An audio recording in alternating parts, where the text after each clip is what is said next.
The February 21st, 2018 Development Review Board meeting for the town of Shelburne. I'd like to call the meeting to order at this time. I want to make sure everybody who is here has signed in. If you haven't signed in, please be sure to do so we have a record of everybody in attendance at the meeting this evening.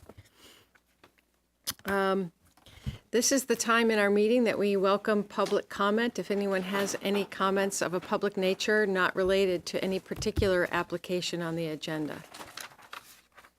Seeing none, we can move on to the next item on our agenda, which is approval of the minutes of the January 17, 2000 meeting.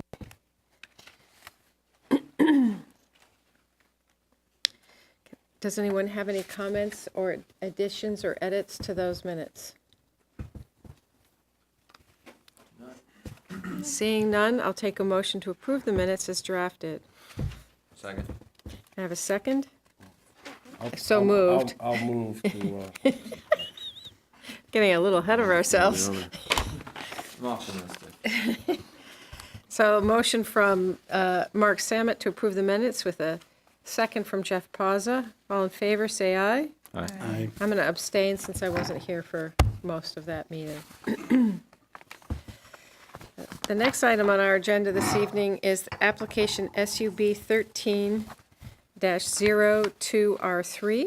It's a continued matter, and it's the application by J. Graham Goldsmith Architects for an amendment to an existing commercial planned unit development.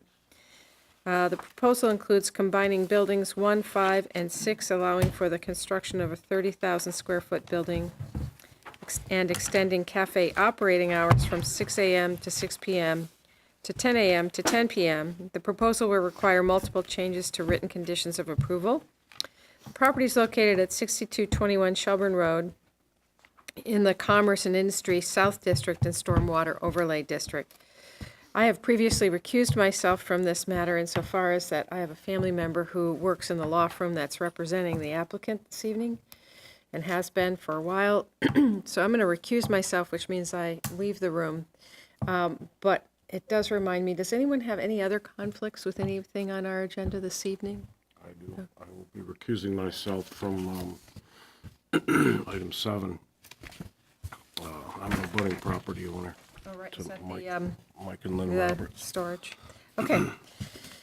So with that, I will absent myself from the room and hand the matter over to Mr. Samet, who is the assistant chair. Okay. So, I'll remind everybody, if you could, I need to swear you in if you're going to testify. I think we'll do a, why don't we do a en masse swearing in here? Anybody who's going to testify to this matter, if you would please raise your hand, I will swear you in. I've got 1, 2, 3, 4, 5, 6, 7, 8. So, do you swear or affirm to tell the truth, nothing but the truth, under the pains and penalties of perjury? You do. Everybody does. Okay, very well. So, the second thing is to please, anybody who's here, please sign in, clearly spell your name so our recording secretary can properly put you in the minutes. And if you would identify yourself, and please use the microphone. So, this is a continuation. We've had a bunch of correspondence from the applicant's counsel and from staff. So, I guess first I would ask, Caitlin, do you have anything you'd like to say before we kick off the testimony? No. Okay. So I then would ask the applicant if he would like to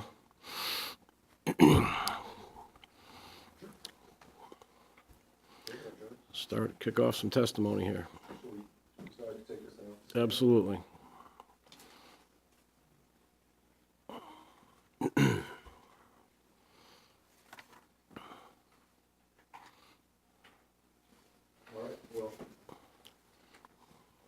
Is that mic working?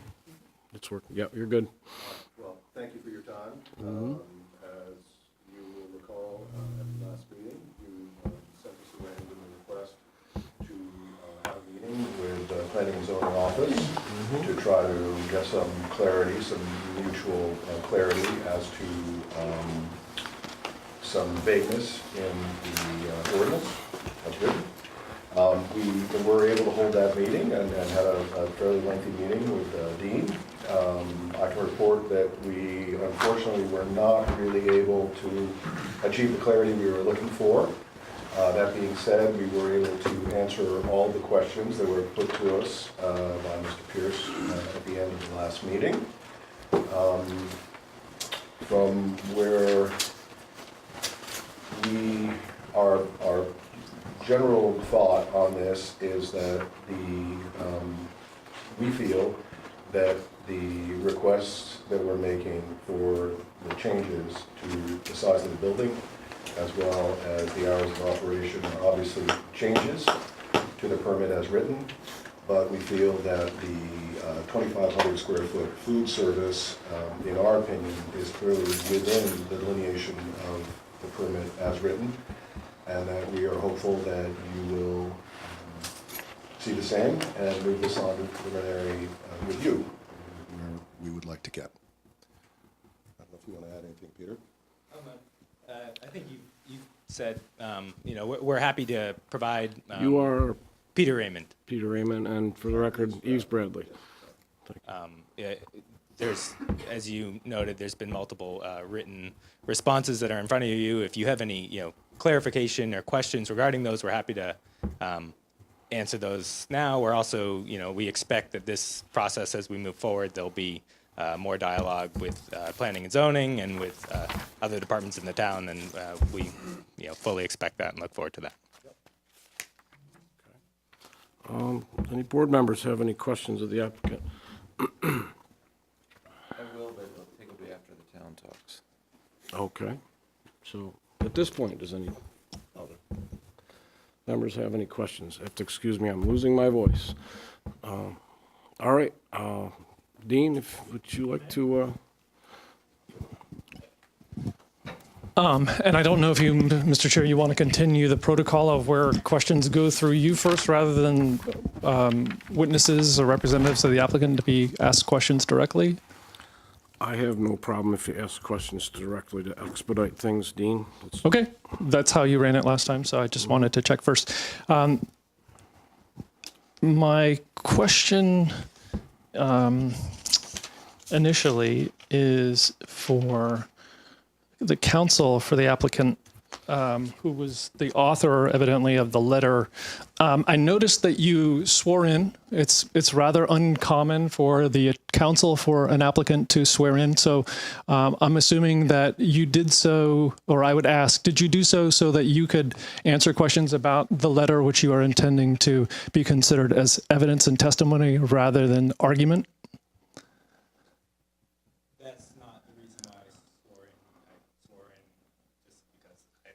Provide a statement here, and I don't want that to the record to not reflect that I was not duly sworn, in case any representation I make may be interpreted as both factual or legal. I think the representations I made in the letter were on behalf of Shelburne Green, and a lot of those were legal interpretations of undefined terms. So we felt that not only was it important to provide the facts that we could, but we also, there is some legal analysis that was required. Okay, and I apologize. I'm going to beg the indulgence of the board to be getting into some of the fairly technical issues. Were you present at the first hearing when Mr. Samet explained that this hearing is on the record? I was not, but I understand that. You understand that it's on the record. And if I'm understanding your answer to my prior question correctly, you're claiming that your letter provides both legal argument and factual evidence in response to the questions. No, I don't think we're providing legal argument. I think there's the questions themselves. There was not clarity on one, the relevance, and two, there's aspects of them that where a term is undefined or it's unclear what the purpose behind the question. So there's necessarily some interpretation that's required there, and that's why it came from council. Okay, so if I was to ask you to point to the particular parts of the letter that are intended to be factual responses to the question, would you be able to do so?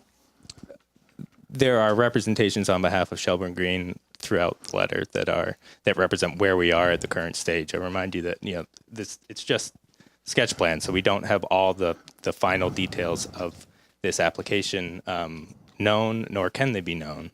And so what the letter did is it tried to answer the questions to the extent we could with the information we have at this stage based on our understanding of the zoning regulations. Okay.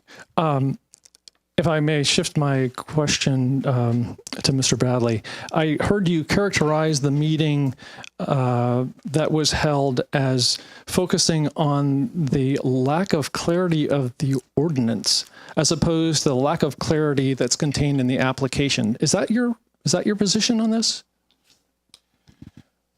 Dean, I don't actually have a position on this. We feel that there is vagueness in the language that we are trying to get answers to, and we didn't feel as though we were given the guidance that we were seeking on the vagueness that we were trying to clarify. It's that simple. But earlier this evening, and it's on tape, and you'll see later that I pay a lot of attention to the tape, I believe the way that you characterized the meeting and its purpose was to address the lack of clarity in the ordinance. And this is where I'm going to shift from any kind of argumentation to witness mode. As the person who participated in that meeting, I dispute that characterization and would claim or would assert that it was more about the lack of specificity in the application and the ambiguity there. But Mr. Chairman, I'm not going to attempt to try to get more detailed answers from the applicant, and I don't know if the board is going to have additional questions for the applicant. I don't know if this is the end of their case, but rather than try to extract more details from the applicant, I was going to try to keep things short and sweet. I wanted to illuminate some additional facts in a couple of areas. Then I want to provide a document that notes some of the what I would call confounding or confusing aspects of the testimony that's been given to date. And then at the end, I will want to confirm what the board that the board considers some key documents to be part of the record. I will want to confirm that. So if that's okay, and That's fine, Dean. okay. Yep. So the first set of facts that I'm bringing to your attention, the applicant initially sought review of this project using a final plan application, that is a one-step review of the project, in mid-September. Several subsequent emails went on from there, and I have copies of the emails. Are these the copies that are in it? No, this is material that was prepared subsequent to the lack of any response to the offer for an additional meeting that was made on Saturday. So several subsequent emails document the town's effort. Sorry?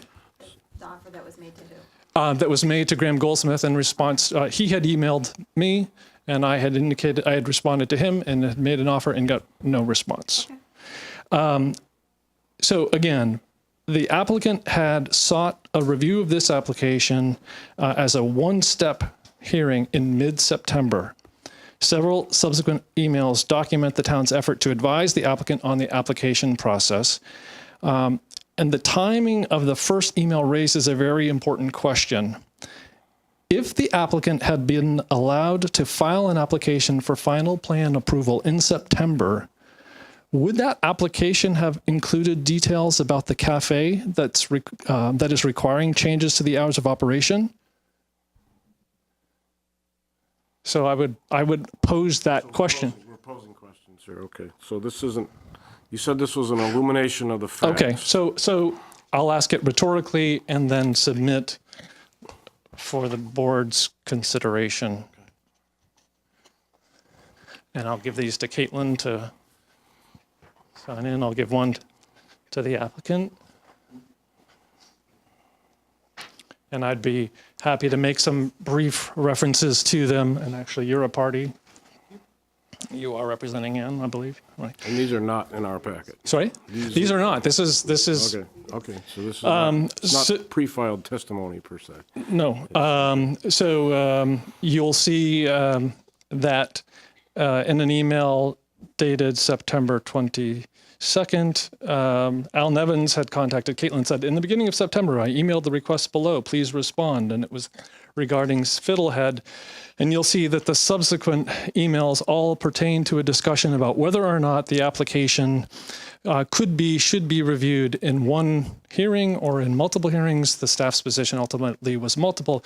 And the question or the rhetorical question I'm asking, and the fact that I would like to draw the board's attention to, is that had the decision been made to allow this project to be reviewed in one step, some of the information that we are being told it's not time to present would have been presented.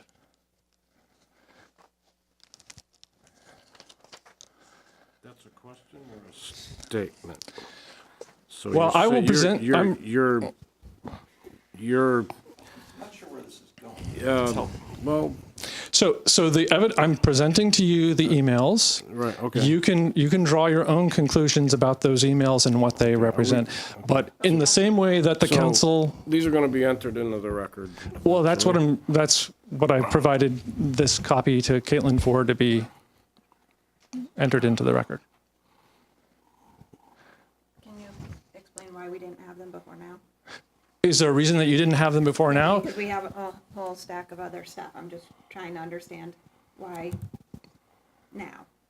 Well, it would have been great if this could have been avoided, because at the last hearing, there were requests made by members to try to find a solution to this. I remained hopeful that it could be avoided. I believe that there's a way that if there's a time crunch for the applicant to gain an approval for a certain piece of the project, that it could have moved forward very, very quickly. There is one element that from the very beginning has been identified as a very significant concern. So. Man, Yeah, let's make it. How much stuff do you have to cover, Dean? So the second area of facts. Do you have a question on that last? Yeah, do you want? Last I guess, coming along your train of thought, is there a way that you can summarize the points that you're making and the intent that you want to make? I guess it's the intent, then I could kind of piece it all together. That's what I'm having a hard time doing, is piecing it together. Okay. So there are three things. There was the illumination of the facts. That was your first phase. Yeah, well, there were Okay. two areas that I wanted to eliminate, and I have addressed the first one, which is this application could conceivably have been presented to you in September, at which time you would have had one hearing to deal with it. Here we are hearing, as part of some of the testimony that's been offered, that it's too soon. The argument has been made in the letter that it's untimely. We're not at a point yet where we need to tell you the answer to that question. And I'm saying we're 3 months since when it might have been presented to you. Okay. Okay, I got you. And you had the second point? So the second area that I wish to bring to your attention relates to the Vermont law governing alcohol licenses. There have been numerous references to this. And the first document I wanted to just present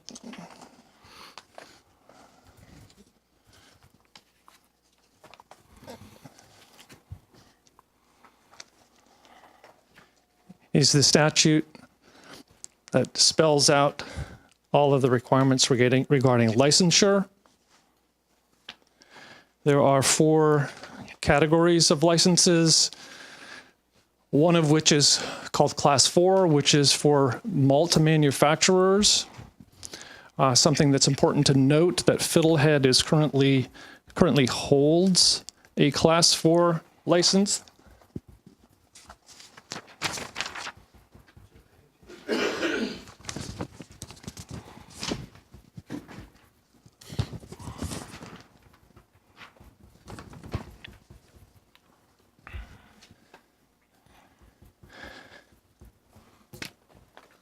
And what's significant to note about a Class 4 license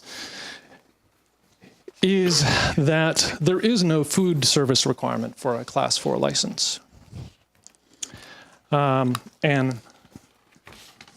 to address that and help make it be a sort of a finer point, I have a copy of an email from Martin Provost, who is the Director of Enforcement at the Department of Liquor Control. And to quote, there is no food service requirement for 4th class, no health license, not even a requirement to have a bathroom as far as DLC is concerned. A&R has some concerns, as does health, but nothing solid has come of it. A 4th class license allows for the sale of samples and sealed containers. Manufacturers may apply for a special event permit, which also does not require food service or restrooms. Okay.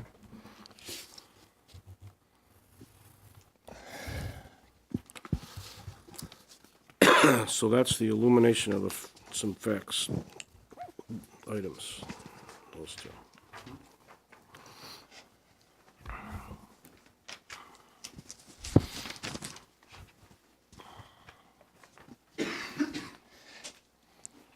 And rather than grind through the almost 3 hours of testimony that have been taken regarding this hearing, I have compiled a document for the board's review and consideration that identifies speakers, their testimony, the date of the meeting, and the issues that are raised by their testimony. And so, as one example, at about 57 minutes into the first meeting on December 20th, Graham Goldsmith's remarks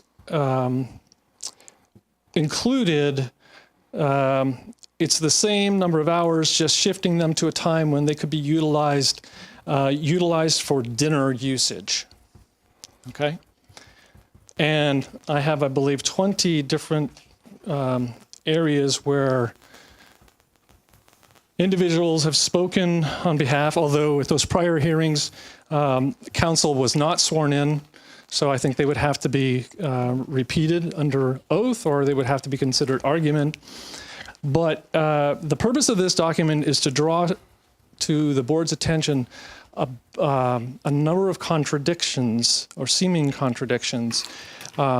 So at the very opening of this hearing, the owner of the project makes specific reference to the shifting of the hours to allow for dinner. And later we have multiple people at that hearing and the subsequent hearings indicating that it's going to be the minimum allowed, or the minimum amount of food that's required by state law in order to comply with licensure. To me, that's something of a conflict, and which is it? We also have testimony that has been as recent as the letter that was submitted by counsel for the applicant, that it's premature to answer questions about the specifics of the food service, and yet we also have Mr. Bradley saying at the very end, at 73 minutes and 53 seconds into the hearing, I think it's a fair ask. I really do. I think you do. It would be good to have better certainty around it, and I completely understand. Now, I understand that these, the text that I'm including in this table could be taken out of context.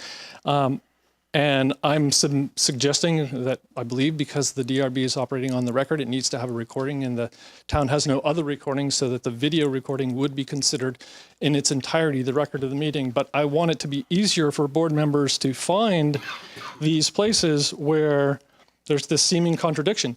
Is it too soon to know the details, or isn't it?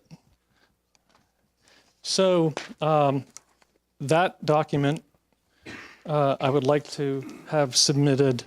And then the last part of what I had to say tonight concerns the record for this matter.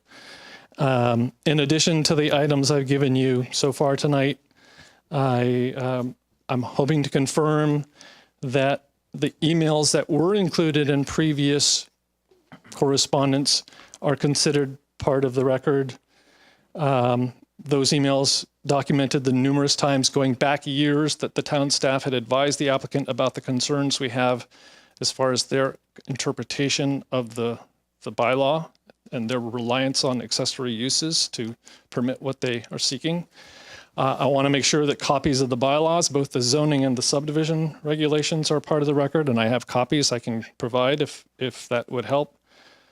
And I also, I've mentioned in previous memos the bylaw change report that was prepared when the bylaws were amended, I believe in 2013, which was when the bylaws very narrowly increased the opportunities for restaurants in the district. Previously, there were no restaurants allowed at all in the district where this property is located.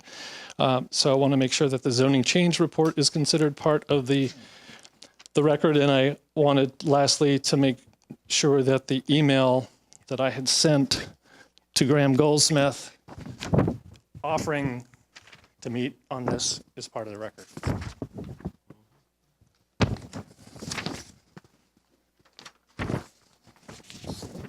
And that's all I had to say for now. All right, I guess, any board members have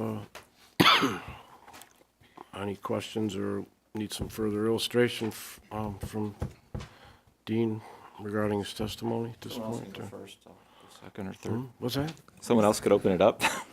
I was going to open it up by saying we should probably note that we are going to admit these and they're marked exhibits A through Yeah, E. I think, we're so, going to offer them yeah, a we chance should, to first of object. all, do we have all the exhibits and they're all labeled? Okay, F, sorry. so, we should acknowledge them and make it part of the record that they are accepted into the record. Do we, I'm gonna put them right here, if that's okay. do we want to read those into the record on the tape, or, how do you want to do that, Caitlin? So, You can make a motion to. yeah, we should do that. I mean, To the record. Are those new ones? so you've submitted everything, Dean, that you wish to be entered in, and they're all labeled. How many pieces do we have there? Do we have A through F or something? You got J, A through A J. through J. So I then would make a motion to accept town exhibits A through J into the record for this evening's hearing. So moved. Okay, anybody like to, you're seconding that? I made the motion. So you're second, seconding? whatever, All right, yes. all those in favor? Aye. Anyone opposed? Okay. So, we've got that covered. Carry on. That was my main point, so I think I'm happy to listen at this point. Jeff? Dean, thank you for advising the board. We appreciate you combing through all the regs. That's important. Appreciate that. In what you're saying, it sounds like one of the concerns that we should have as a board is to make sure that they're following the guidelines established for the cafe as used as an accessory or minor piece of it, as opposed to it turning into a destination restaurant. And I'm paraphrasing, or I'm putting my own words to it. But what I got across is the current regs don't allow a restaurant to be in this development, correct? Correct. Okay. So I'm trying to simplify what needs to come about is that, are there clear guidelines as to what defines an accessory use, such as for the cafe? There are definitions, there are multiple definitions related to accessory activities in the bylaw. Okay, so, Sorry, not to interrupt, but I think we do have materials already in memos okay. in the record. So I think as a board, we just try have to address that. be very clear that, okay, restaurants aren't permitted and it has to be a cafe and it has to meet these guidelines. Well, it has to be, sorry. Go ahead, It please. has to be I think it's whether it's an accessory use. Accessory, right, yeah, yeah. Rather than a cafe or. That's the Thank you key for the point, is the clarification, accessory accessory use.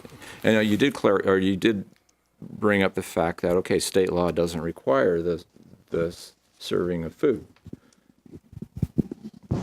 Correct? I mean, that's what I got out of Yes, it. that's correct. For a All right. Class 4 license, now, if the applicant or if the tenant wishes to do more than what I would.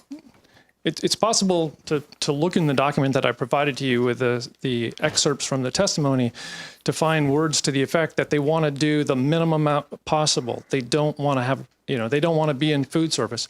So one has to reconcile the fact that they don't need to do any of that under a Class 4 license. Okay, If they wish to serve pints, they can't do that under the Class 4 license. So there, it seems like the concern to be able to serve pints is greater than everything else. And that's driving the need for a different type of license that's normally associated with restaurants. Okay.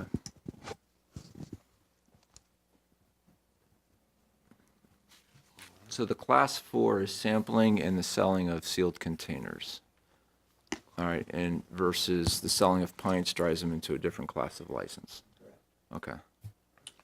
And that's where the food play comes in. And this is where we have to be careful that we don't become a restaurant and stays as an accessory use cafe type of thing. But what I was confused about, is it only supposed to, by definition, serve the people in the PUD to be an accessory food cafe or whatever it is? No, it could be open to the public, right? It is open to the public. Public is not prohibited from it, but it's a place where I would say, again, look at the definitions. There are people who could be driving by and pull in and they didn't plan to eat there and then they eat there. That's not a violation in my mind of the requirements of the regulations. Okay. But operating a restaurant and advertising. Well, hang on. Okay, so let's back up. So let's not go to the restaurant piece, but it's okay to sell the pints here. That falls within the definition of what's allowed in your understanding. Is that correct? If they change their license.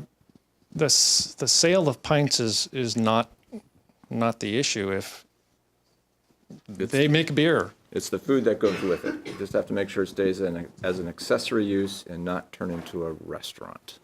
I'm going to ask a question of the applicant. Do you have any intention of changing the class license that you currently carry? Yes. You do.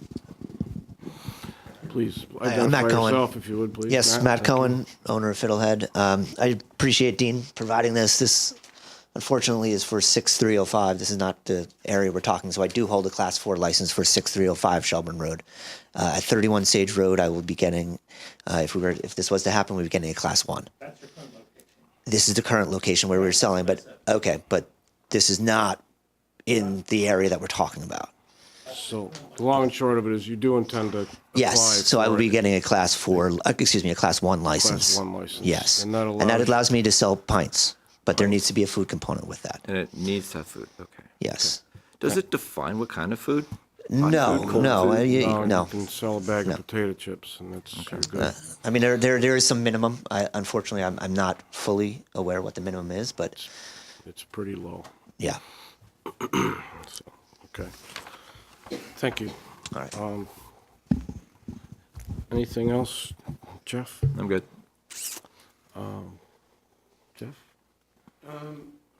I just had a question. So the hours of operation in this district, is that always a condition of an approval? Or I'm just trying to get a feeling for when we require that the hours be kind of defined in the permit.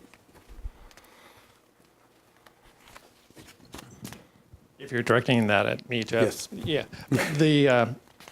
The way I would answer that is by saying that it, in this case, grew out of the specific concerns about the impacts that the use could have, and the hours were intended to make sure that that cafe, whatever we want to call it, activity was in fact accessory, and it was accessory to the PUD as a whole.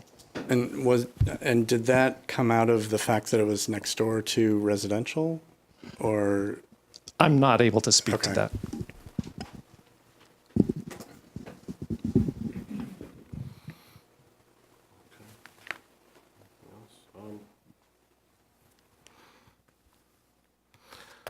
So, does the applicant do you have any rebuttals you would like to offer up at this point?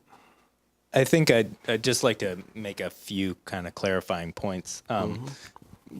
One of what we're applying for is under the permit itself, which allows for 2,500 square feet of food service use. So there's kind of two components. There's the regulations allow, or the permit allows up to 1,500 accessory to each tenant unit, and then in the PUD there's 2,500 accessory to the PUD, and so when that larger limit necessarily means something different than accessory to each tenant unit, and so that's what the proposal for the Class 1 brewery, tasting, cafe space, however we're calling it, the food service use is.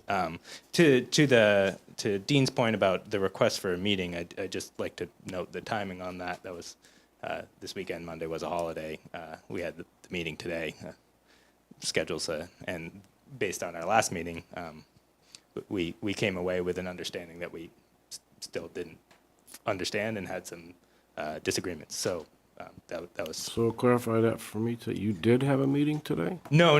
The This request, the Dean's request for a meeting before in an email, or a suggestion of a meeting. I'm sorry, that wasn't a request. Saturday, holiday weekend. Okay. If I may, just to clarify, that was in response to an email from Graham. who was saying, I've answered the questions, essentially. Can I just follow up on that? I wasn't sure what the significant, you said there's 1,500 square feet accessory to each tenant, as well as the 2,500 accessory to the PUD as a whole, and your point was? Well, so I'm sorry for the lack of clarity. I think there's been a lot of discussion about the definition of an accessory use in incidental and subordinate, and so there's kind of two authorities here. There's the regulations, which define, as Dean's pointed out, accessory, incidental, and subordinate. But then, in addition, the permit explicitly contemplates 2,500 square feet for the food service use accessory to the PUD. So that is,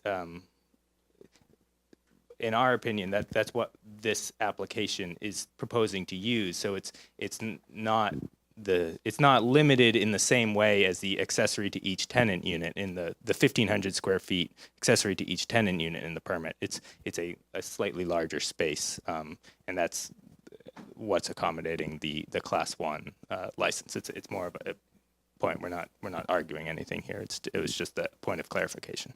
And my understanding was that the definition that we've been talking about for the 2,500 square feet of accessory uses to the PUD as a whole. So I don't quite understand maybe I'm making more of an issue of this, but I don't understand where the 1,500 comes in. Unless is Each- each tenant so gonna ask each- for 1,500? So each tenant can have Okay. 20% retail or accessory, most of the time it's retail, or up to 1,500 square feet. Since Fiddlehead is so large, 1,500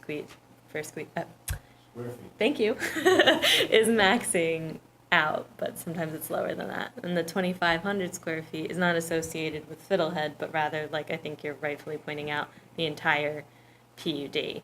And So this whole PUD is capped at a 2,500 square foot food service an accessories. accessory food service, Yeah. Yeah. operation.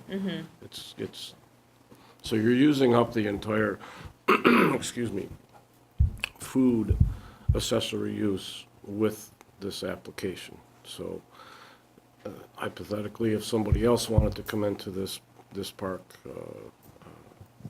food's out. Well, I don't know if I necessarily agree. What is being used up is the 2,500 square feet accessory to the PUD as a whole allowance. The way the permit's written, each tenant is still allowed an accessory use that as Caitlin said, it's either 20% or up to 1,500 square feet. So each tenant unit would be allowed. So in the future, whether that has some, they're selling cookies with their whatever it may be. I don't know. That's not. We're not proposing that. We're not. But. Okay. Understood. Okay. Is anything else you'd like to add? Okay. Okay, Jeff, go ahead. Would selling of pints be considered an accessory use, or that's the main thrust of the business? Well, I guess Yeah, it's selling beer. Selling beer for distribution primarily. Distribution. Yes. It's Manufacturing manufacturing is and your- selling beer for Okay, distribution. so the pints are an accessory use. Got Yes, it. it is it's a small, volume-wise, it's a small part of the business, but it generates a lot of revenue. Thank you. Okay. Is there anybody in the public who would like to make a comment, excuse me, or has any information they would like to get? Anybody like? If you would like to testify, sir, I think this would be a good time. Yes, thank you.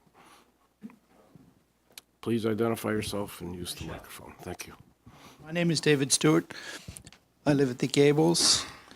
I'm here representing the Gables in lieu of Ann Powell, who is our president.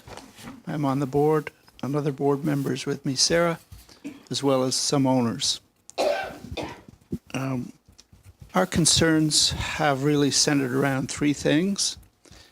And the first is that this change that they're asking for changes the complexion and nature of Shelburne Green dramatically, from a quiet, light, industrial complex that was closing at 6 p.m. to something that goes much later into the evening. And we feel that that materially changes what Shelburne Green was and is, and that we are comfortable with. So we're concerned about that. We are also concerned that the tasting room, or whatever it's called, is located at the far eastern edge of Shelburne Green. I don't know if you know where the Gables is, but those odd-shaped blocks to the right-hand side are the Gables.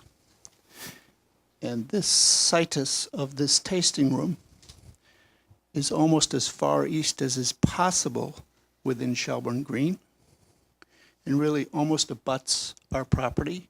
And we're sensitive to what sort of noise that might create for our residents on the western edge of our development. And I guess the last comment I would make, or our concern, is that we, we perceive this to be a radical change for the Shelburne Green development, and a change in style, a change in complexion, and we are wondering what's down the road. As Eve Bradley said, planning is a changing process, so we wonder where this goes in another 3 or 4 years. And I would tell you that that basically sums our concerns up. Sarah, would you like to add a few words? No, I think that's absolutely right, particularly about the hours of operation. If you want to identify yourself. please, and use Sarah the Myers, microphone. yes, I'm on the board of the Gables as well. Okay. Sorry. I live in one of those oddly shaped blocks there, so I have a pretty good view of what's going on across the way. And I have concerns about activity there past the hour of 6 o'clock. The lights are they're right where I sit out in the evening, and it's not something that I would look forward to having increased beyond 6 o'clock.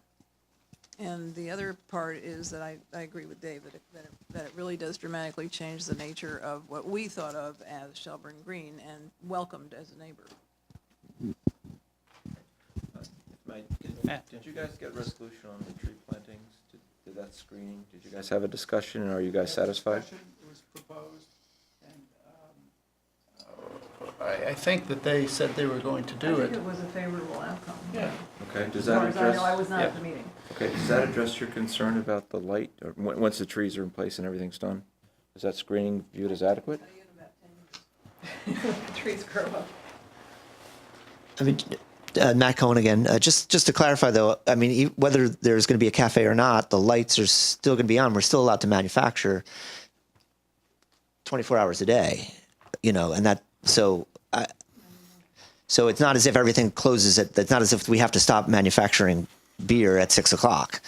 Well, that was going to be one of my questions. Okay. And maybe somebody who's familiar with the keep the mic if you wish. Who's familiar with the rest of the tenants in the park? As far as your manufacturing hours, what are your normal hours, days of the week? We operate 7 days a week, and starting next week will be 24 hours a day. Okay.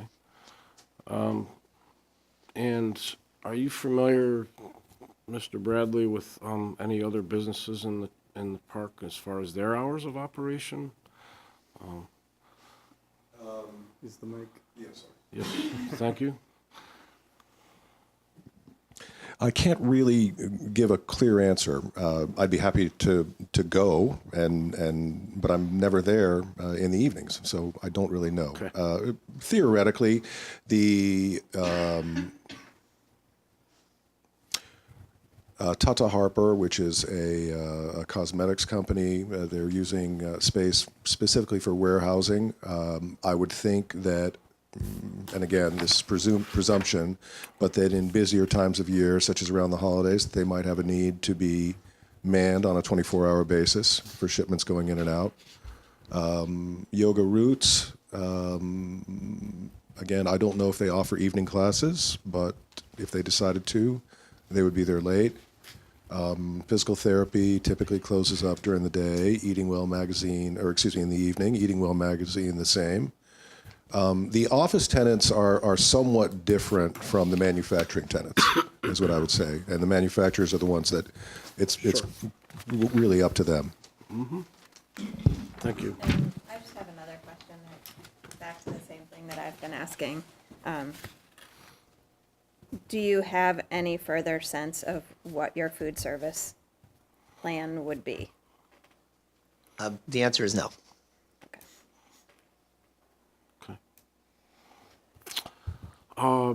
Yes, please. Use the microphone, please, and identify yourself. Did you get here late? No, Okay. I signed in. Somebody walked in late, I can't remember. No, I don't think I can get this out. Keep the whole thing. Oh, Yeah, sorry. you gotta take the. Sorry. That's a new feature, those little white I'm Lynn boxes. McDonald. I also Okay. live at the Gables, and I back right onto the area there. Am I understanding correctly that the parking spaces will increase to 300? Is that it because I think that the parking is right abutting, it shows a nice band of trees there, but the parking is increased substantially. I'm crazy on that. That nobody knows. Can I ask, how many parking spaces would you be asking for? An increase over now? It's all part of the plan. Yeah, but I can't read the plan. Yeah, What? I don't Norm, hold- do you know how many spots there are total? I thought it was going from like 150 to 300 spots. Excuse me, Norman Stanislaus. Hang on, use the microphone, please. Norman Stanislaus, as far as I just want to say something real quickly. I don't think they've increased any parking. that is They've correct. just- The original site plan stays as permitted, I think the yes. site plan, there's been some changes in the configuration of the buildings, Lynn, and I think the net parking is the same. Okay, the parking would be the same, so we 200, wouldn't get it, 233? we wouldn't be getting, we'd be Yeah, getting lights at night, No. but not more. I don't, I can't swear to that, but the plan So I is think what it that's is. Those part of little, it, those the little lights. stall slots you see on the plan is where the parking spaces are. Please, sir, go ahead. I'm not going to pick it up, but my name is Lavelle Thibodeau. I live at the Gables, and I've been here a couple times before and met most of you. So my sense is that 6 o'clock at night, not bad. 7 o'clock at night, tolerable. 8 o'clock at night, maybe less tolerable. 9 o'clock at night, maybe more intolerable. By 10 o'clock at night, you're hearing noises that you didn't hear before. You're having to close your windows so that you can't hear the birds, but you can hear cars, and you can hear people who are slightly inebriated. You call it the cafe, I call it the bar. So the noise factor is a significant portion, even though there's going to be some slight mitigation. I don't know about you, but voice travel, car horns travel, engines noise travels.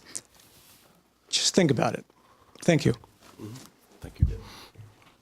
I'd like to may I add a comment? Please, Mr. Stewart, use the microphone, please. Speaking to Laval's point, it really doesn't matter in the winter that much because your winters are closed. I think we got that last time. Windows open. So I don't need to repeat that. In summer, pleasant summer evening, the back deck of all those units is right facing this. And it's nice to sit out there and have peace. And our owners are concerned that won't exist anymore. Okay, thank you. I have a couple questions. Can I just add one thing quickly to his comment?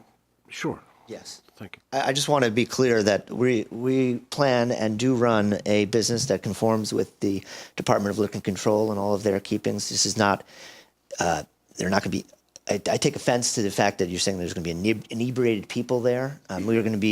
We follow the rules, we follow the law, and we make sure that we are not that people are not over-consuming on premise, and that we are making sure that we're not liable for people getting hurt. And that's not what we want. And this is not a bar. And that when you use that term, it's really not what the whole scope of what we're trying to do. Okay, thank you, Matt.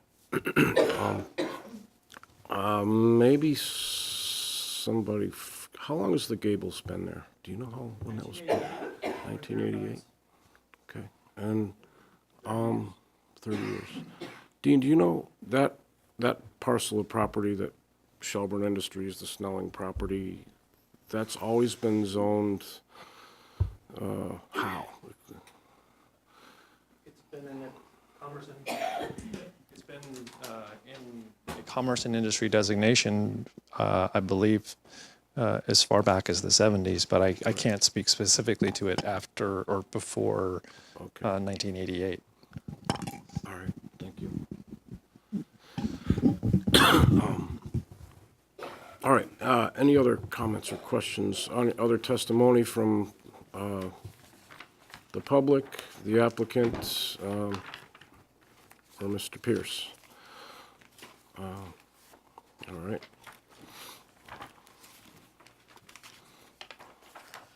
Norman Stanislaus. I just want to speak a little bit about what we have done prior to. First of all, we have employed the services of a sound engineer to the extent of several thousands of dollars because of the fact that the owner of the project, Mr. Goldsmith, had the same questions and concerns that the Gables did.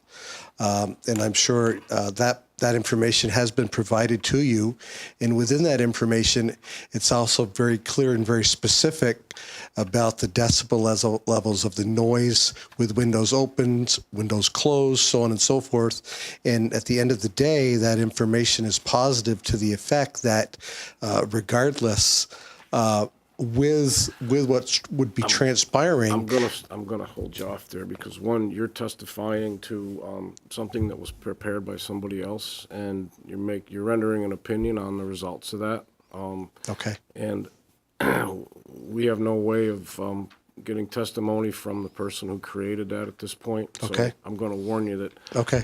So we've received the information. We understand you did a noise study, and we have the information, and And the other, and suggest you obviously, leave that topic at okay. that. And the other thing that we did obviously is we had a great concern also with the gables. So we tried to figure out if there was a way that we could make them feel good to mitigate some of the issues in reference to sound for them, even though we did not feel it was an issue. We took a look at the possibility of a berm.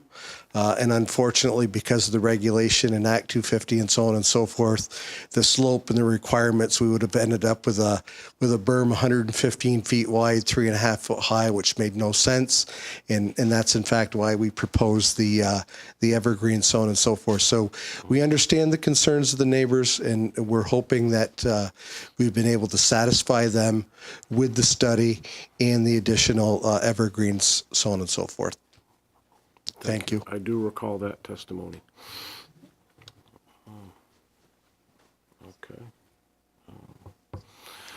Very well. Any other questions from the board? Can I ask the town, I don't think there was any comment from you about the operating hours. Was that's not something that you have any concern? You mean the shift in hours? Yeah. Maybe that's something that touched on. The shift in hours is very significant. If the application had been limited to the building alone, the change in configuration, the larger building in exchange for the two slightly smaller buildings, and if the applicant had said, we're in a horrible bind, we need to get the permits, we need to get this building constructed, if the approval had been limited to the building alone and didn't go to the issue of hours, then it probably would have been smooth sailing. However, the issue of the shift of the hours is that it is so entwined with what I believe and the evidence suggests to me is going to be the activity, which will not meet the definition of accessory use. It will be very, very, very difficult to meet the definition of accessory use when it is evening oriented. I'm sorry. So the evening orientation, in your opinion, doesn't meet the accessory use definition? Just want to understand. The question, as I understood it, was, does the change in hours matter? And the answer to that question is yes, they do. Because the change in hours is being driven, in my view, and based on the information that I have had access to, by an intent or a desire to carry on a level of activity that is beyond what is allowed by the approval and by the regulations. Because essentially, that would require it would require a rewrite of the decision, the previous decision. It's not only that it would require an amendment to the decision, it's that it's the proverbial, if it looks like a duck and walks like a duck and quacks like a duck, then that's the analog for a situation where an establishment is going to be having large numbers of people coming in, buying samples, buying pints, and consuming food, the market response to which is naturally going to be give them food. And there's going to be this constant constraint that's placed on it by the regulations. And the motivation, a big part of it on the part of the town is and this was acknowledged by the chair, acting chair at a previous meeting, the town doesn't want to be facing an enforcement nightmare because enforcement of zoning is a very unproductive activity. The line, in my estimation, is bright, it's deliberate, and under this proposal would be crossed. We don't want the line moved. We don't want when it would be moved only at the expense of adherence to the bylaw, and we don't want the line blurred. Okay. I meant to ask this last time, Mr. Cohen. So your migration plan from your existing facility, that's going to be abandoned or put into some other use, all your tasting room operations and over-the-counter sales to the public will be moved to this facility? That's the plan, yes. I have another 4 years on my lease down below at 6305 Shelburne Road. So that'll just basically turn into warehousing. Storage, warehousing. Storage and, Yep. manufacturing. Thank you. And what are your hours down there at your Oh, current sorry. location? Sorry. Where did this come from? My hours down there, we shut by 9 o'clock. Okay. We close our doors at 9 o'clock. Felino's is our in the same building, shares the same building, and it's an example that I've brought up many times. They stay closed at 9 o'clock, not because that's the time they close. That's just when people stop going there. It's a it's out of the way. It's not a place where people migrate to, and by 9 o'clock it is closed. There's not a car in the parking lot, and we see that same model carrying over to the back, to 31 Sage. Thank you. Mr. Selin, did I swear you in? Did you get sworn in to testify in this matter? Well, I'm going to swear you in then. Do you hereby testify to swear the truth and nothing but the truth under the pains and penalties of perjury in the matter you are about to which testify? I do. Thank you. My name is Stephen Selin. I just wanted to, I'm not here for this this item here, but I've been through, I'm an architect, and I've been through hiring sound engineers and can relate to what the folks at the Gables are feeling with the extra light and the noise being an issue that they are not accustomed to, hadn't planned for, and it's something that's new. I take exception to Mr. Stanislaus. Substitution of evergreens for a berm, basically. He was saying 3 feet high by twice the length of this room or so was out of the question. And so the evergreens were put in as a substitute for sound remediation. Any sound engineer that we've hired in the past has always said that trees do nothing to mitigate sound. You need the mass and little branches on whatever kind of trees don't do anything. So if the project is trying to really remediate the sound that's coming from this group of buildings, I'd say the evergreens are not the way to do it. They'll do nothing, in my opinion, and in the opinion of anybody that we've hired in the past that's a sound engineer. My 2 cents. Thank you. I would like to ask a question about that. I mean, just out of curiosity, Mr. Stanislaus, could you take the microphone, please? Is it a limitation in your Act 250 permit? Where are you coming up with this, the slope definition? No, so what happened is we had reached out to our site engineer because clearly we felt that the berm could possibly help assist. Sure. So we reached out to the site engineer. So the site engineer came back and said clearly that as far as the Act 250 permit is concerned and the regulation, I guess there's some issues around prime ag, soil, so on and so forth. I believe that the slope requirement, and Alan Evans from Graham's office may have a little bit more information on this, the slope requirement could not exceed 7%.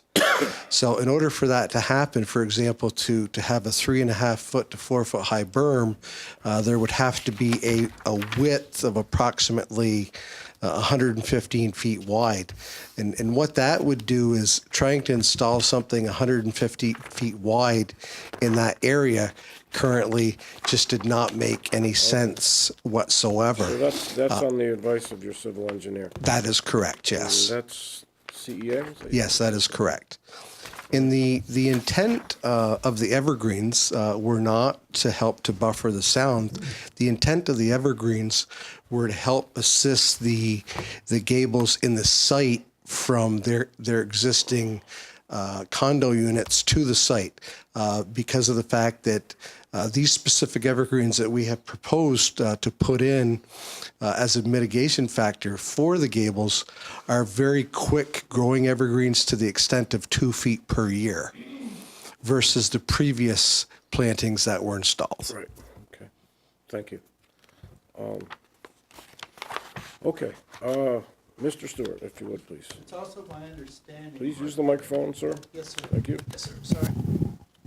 also my understanding that they have agreed to paint the buildings facing the east.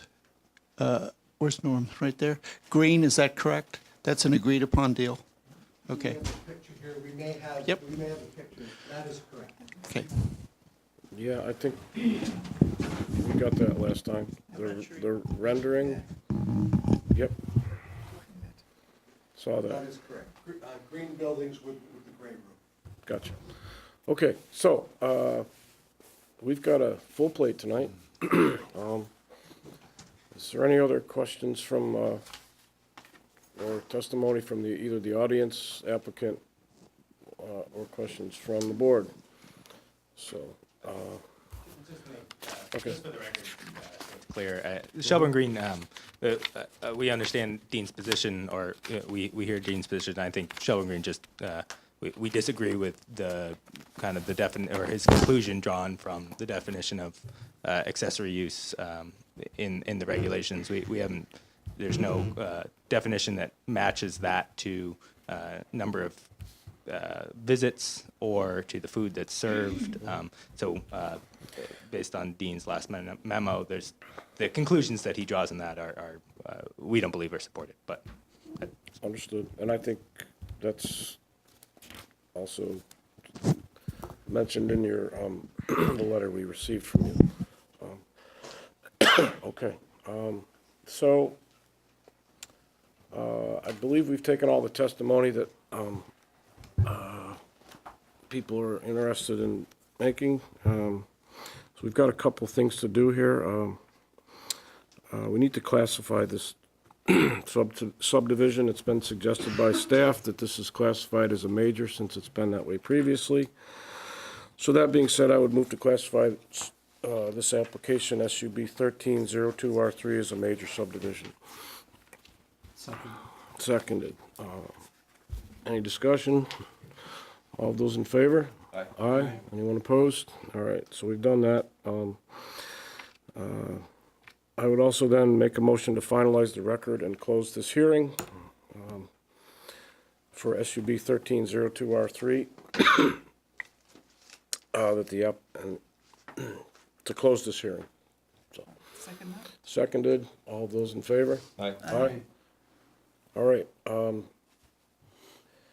On the next question, I think I'm not necessarily. I'm going to recommend that we hold on making a motion to authorize preparation of a preliminary plan application pending. I think we would like to deliberate on the testimony we've received and we've got a lot of stuff here. We've received a lot of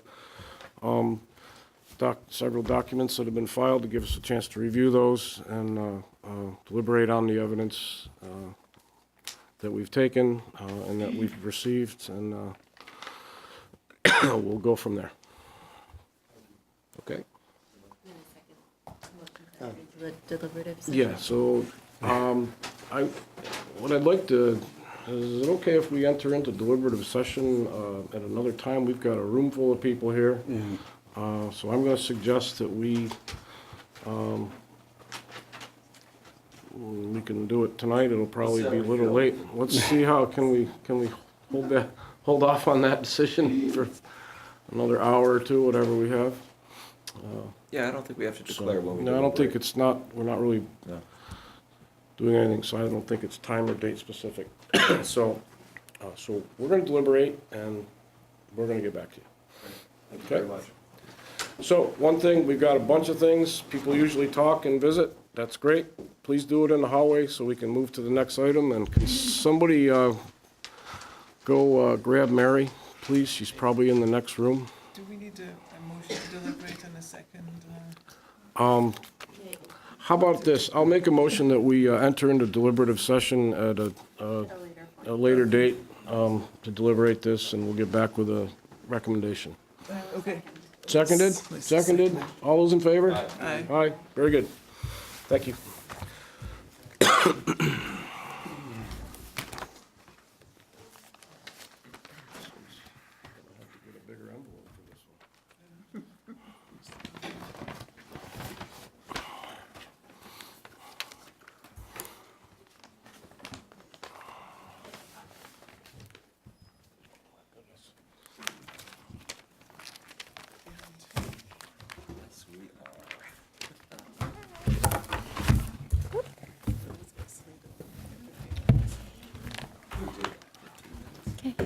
Everybody ready to move on to the next item on our agenda?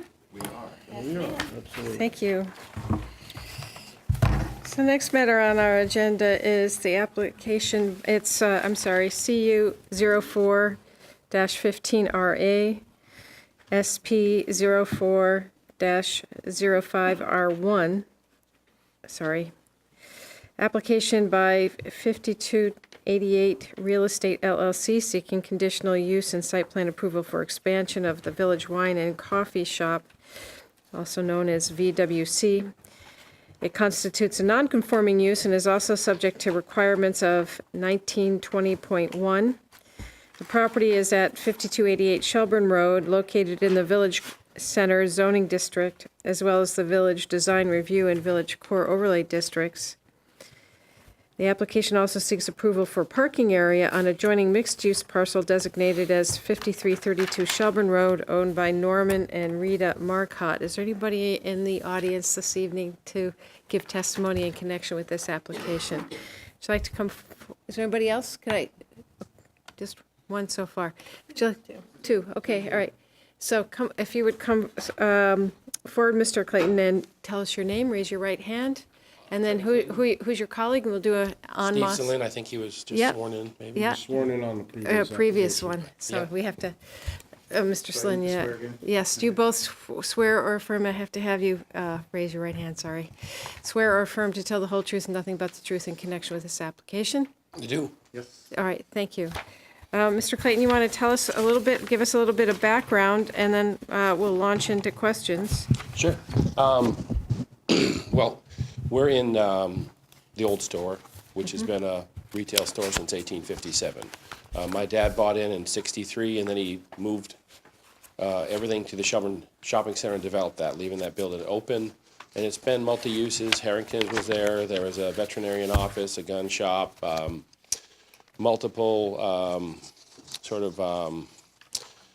home decorating places. So there's always been sort of retail in the building. So in 2004, Village Wine and Coffee was approved as a conditional use, and I believe at that time we were also granted a reduction in parking places that came with that conditional use according to Section 1660, and then according to 1670, those stay in effect with the as we want to go forward.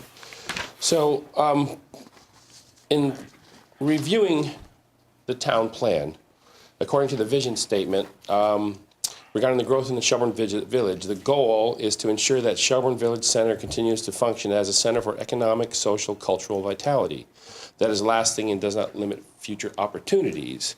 And then page 9 is reinforce the village center around the Shelburne Road, Falls Road, Harbor Road intersection as commercial, civic, and social center of Shelburne Village. And then part 3 of that is encourage a variety of appropriately scaled commercial, residential, and mixed-use development and redevelopment in the village, including development that enhances the attractiveness of the village as a destination for commerce and informal gathering place for town residents while maintaining its character and compatibility with surrounding buildings. So last spring, Patina moved out.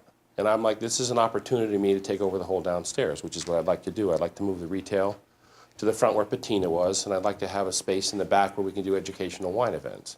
I already have a first-class license, a restaurant license. I have a first class for serving wine. I have a second-class license for selling wine. We already have a wastewater permit. I'm looking for more parking. That's where we got a lease from Norman. And we did all the math, and according to all the needs of the tenants in the parking and the retail space and the wine shop that we have, that kind of totaled 28 spaces. Right now we have 20. And according to the DRB, I think that's section, what was it? 1660. You're allowed to diminish the parking requirements by 50% in the village. There's also plenty of parking on Falls Road, Church Street, and the town hall at the moment. So there's plenty of parking in the village to support what we're doing. I'd like to, the wastewater permit, I've already talked to Chris, there's capacity, so it's just a question of doing the civil engineering drawing and getting that approved by the select board, and looking to you guys to try to help me out and see if we can just move forward with the project to just put more vitality and more of what we actually do. I believe we're the center of the town. I think as far as most of the people are concerned and our customers, that's what we do. The coffee shops are known as the third place. We have home, we have work, and then we have a third place that we go where we feel comfortable and we feel safe. And the way the world is right now, we don't have enough safe places, and I feel like that's what we offer to the community. So there are some, there's little nitpicky things here and there, but overall I feel like we have everything in place. We're just looking for the parking and we're looking for the wastewater permit. Let's see, Mr. Sellon, do you have anything to add? And then I'm going to see if there's anybody from the board that has questions of either of you, and then anyone in the audience this evening. Right. The only thing I just wanted to reiterate Kevin's statement about the parking, where he needs 28 to fill his need. He has 20, and so if the DRB can reduce the requirement by 50%, like is written in the regulations, I think then it's 30%, yes? 50%. Yeah. So the village core overlay? Yes. Right, which this application didn't apply under, and it doesn't actually fall within the village core overlay in terms of redevelopment of the project. That's where you get the 50% parking reduction, but generally speaking, it's 30%. But I would also. Yeah, you're kidding. It's the village. Well, no, but wait just a second. Even with the 30, we qualify at 20 spaces for the 28 we're looking for. So it's not like we're off maybe by one parking place. But we're at your mercy because we don't have a choice. I mean, we want to redevelop the building with an existing use that's been there for 160 years. So my challenge is and the interesting thing is the way the zoning is set up. You can look at the village core area, right? And there's a little section there that says if you're doing retail to retail, we don't have to go in front of you. There's nothing in that section that says you got to go see village core overlay for more rules and regulations. Now, it's not a short sight on the way you guys put that together, but it makes it challenging for someone like me who's just trying to do the right thing, and you look at what you get, and then next thing you know, it's like, well, there's another thing thrown on top of it because nothing's written up correctly in the way the laws and rules and regulations are to have you kind of look at those kind of little tiny things that you go, okay, throws another monkey wrench in. So we're doing the best we can. I think we have a vital business to the town. We have a business that people say they moved to town because we're there, which is sort of that makes me feel really good about what I'm doing. So. Well, I won't argue with you that the ordinances are hard to read and bylaws are pretty dense, but I think Jeff had a question of you, Caitlin, which is, this isn't in the core? So most overlay districts are just inherently there. There's no option to have an overlay, stormwater overlay. You don't have an option. Village core and form-based zoning are optional overlay districts, and to be considered in the village core, you have to meet certain standards and be redeveloping a property. A store property, for instance, like the library could technically fall under village core, but they haven't opted into it. So it's something you have to opt into, and that's referenced within the village center district, which is not an overlay, but where Village Wine and Coffee is located. So you have your underlying districts, and in this case, it's the village center district. And then you have overlay districts, and in this case, you have to opt into that overlay district. And also in this case, they don't fall into how you can opt into that. But like Kevin was saying, I actually calculated their parking needs a little bit differently, favorably. And you can still grant a 30% reduction, granted that you find that off-site parking and other modes of transportation are available. So up to 30% based on that. So if he uses your math, we're all good? Well, part of my math is you making a decision because not all of the things that are contemplated in the application are laid out in the parking requirements, like this conference area space that's like a tasting room more or less, not something that's specifically contemplated in terms of parking requirements like retail is. So it's kind of up to you to determine what would be an actual adequate number of spaces. But I'm floating more down towards 25 than I am 29, which I think is what was on your application. Yeah. Mm-hmm. Awesome. Does anybody on the board have any questions of the applicant? And I would just stress to make sure when you answer a question, if one is posed, that you have a microphone. I have a question. V-Trans, where are you at with V-Trans? I've been working with Jim There's Clancy. a letter referenced in here. No, there's a couple letters. So there's one that you didn't get, which is there was a request for bicycle parking. if it's in the right of way, right? The people, whatever it's called. And I talked to Jim Clancy, and he's going to get back to me. He thinks it's possible for me to put a bike rack in the green in front of me. Because Norman isn't party to anything, I rent space. I just got a lease with Norman so I could get qualified for the parking. Norman's road is his road, and it can't be changed in terms of egress or access, and he's not party to the permit. So VTrans wrote a letter, I think you got it, says we can't do anything with your space. So, and then they'll send me the permit money back. So they just said to leave it as it is.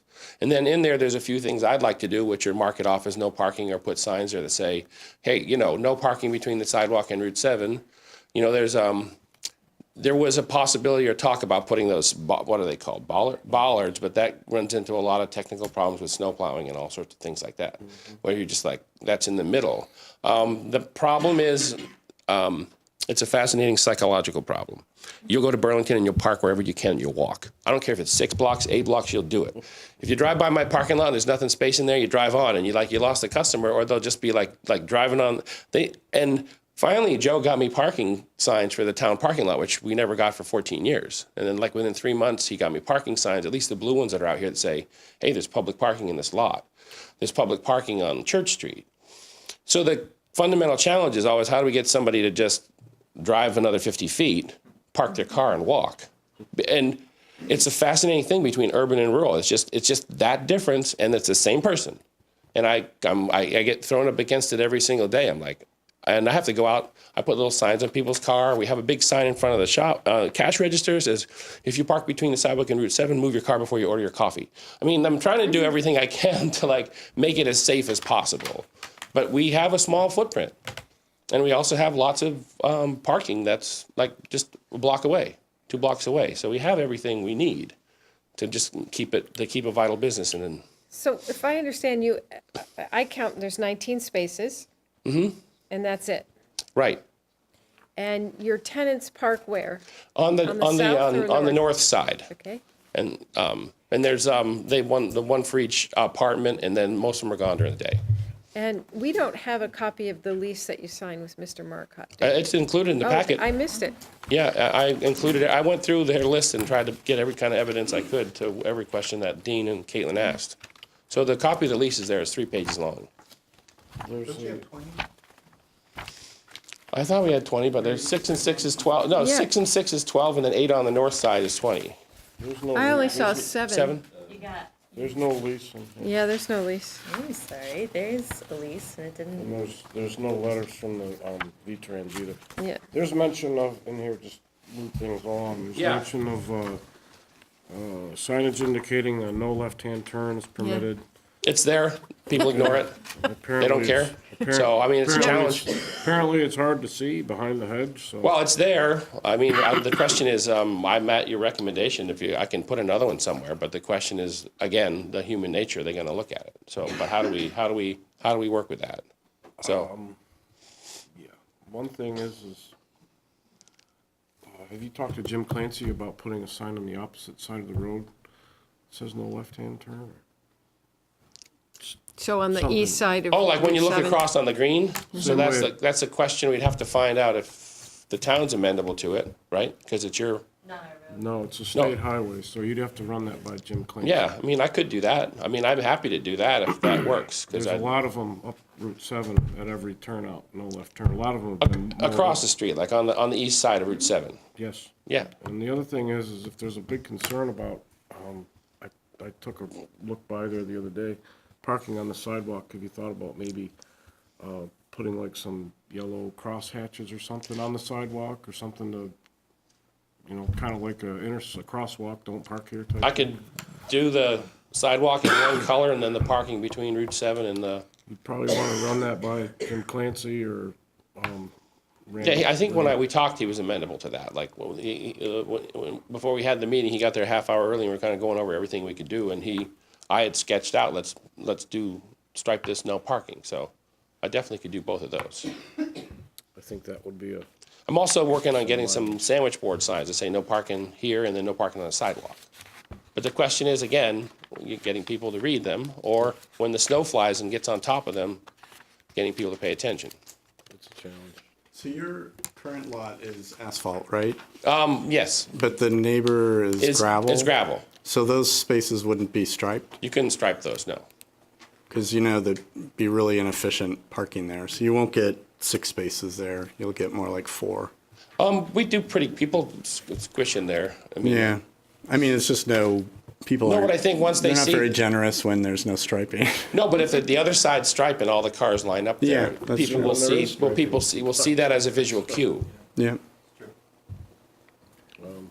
But I had trouble counting all the spaces as I was reading this, so I'd love you, Kate, to tell me what your opinion is of what the parking needs are, based on the fact that Kevin's gonna be adding 11 you have 14 tables and you're gonna go to 25? No, there's 14 seats. Seats. Just And not you're gonna another go to 12. 25, sorry. Yes, Just on the coffee side. right. And there was a, then you're gonna be adding patronage on the wine store side and adding patronage on the, what do you call it, wine bar side. there isn't a wine bar side. There's a Wine conference room tasting side. in the back that those events take place in the evening when the coffee shop isn't open. Closed. That's correct. So there's no change in the amount of use for the building or seats. Are they gonna be 2 separate establishments such that your entrance to the wine is gonna be through the same entrance that Bettina used?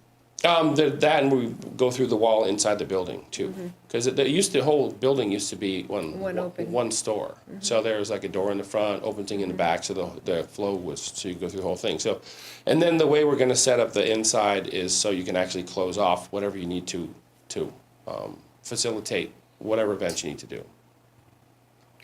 And so back to the question, based on all of that, in your judgment, what's the minimum number of unwaived parking? So I came up with 26.5. So we'll call it 27. We don't have any allowance necessarily for a coffee shop, so our regulations might not be taking into account how many people, like how intense the use is, but we do have something for restaurants.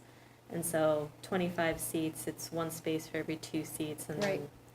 then anything that's not taken up by seats, it's just 200 square feet. So I got 12.5, we'll call it 13 spaces, and the retail area is 1.4, is 1. Yeah, I ended up with 26.5.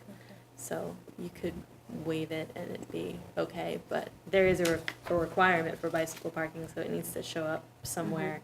And There also- is a bike rack already at the back dock. You didn't just, know nobody saw it, it's sitting there, there's been like 3 abandoned bikes in it. So I have a bike rack there, but I wanted to put those loopy things in the greenway, which is public right of way, and I have a letter to Jim Clancy regarding that.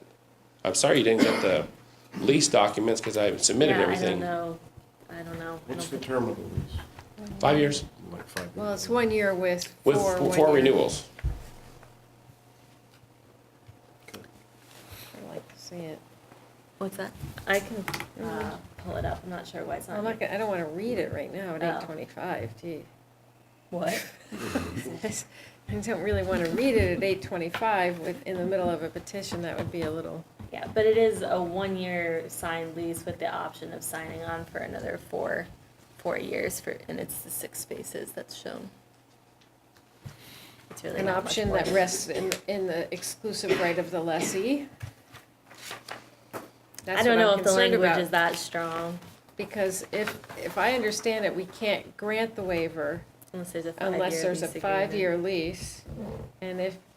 So the option is a little bit of a concern to me, but if it's an option that rests solely within the right of the lessee, then I'm okay. But that's the problem. And I don't want to really continue the matter, because I know that Mr. Clayton's under construction.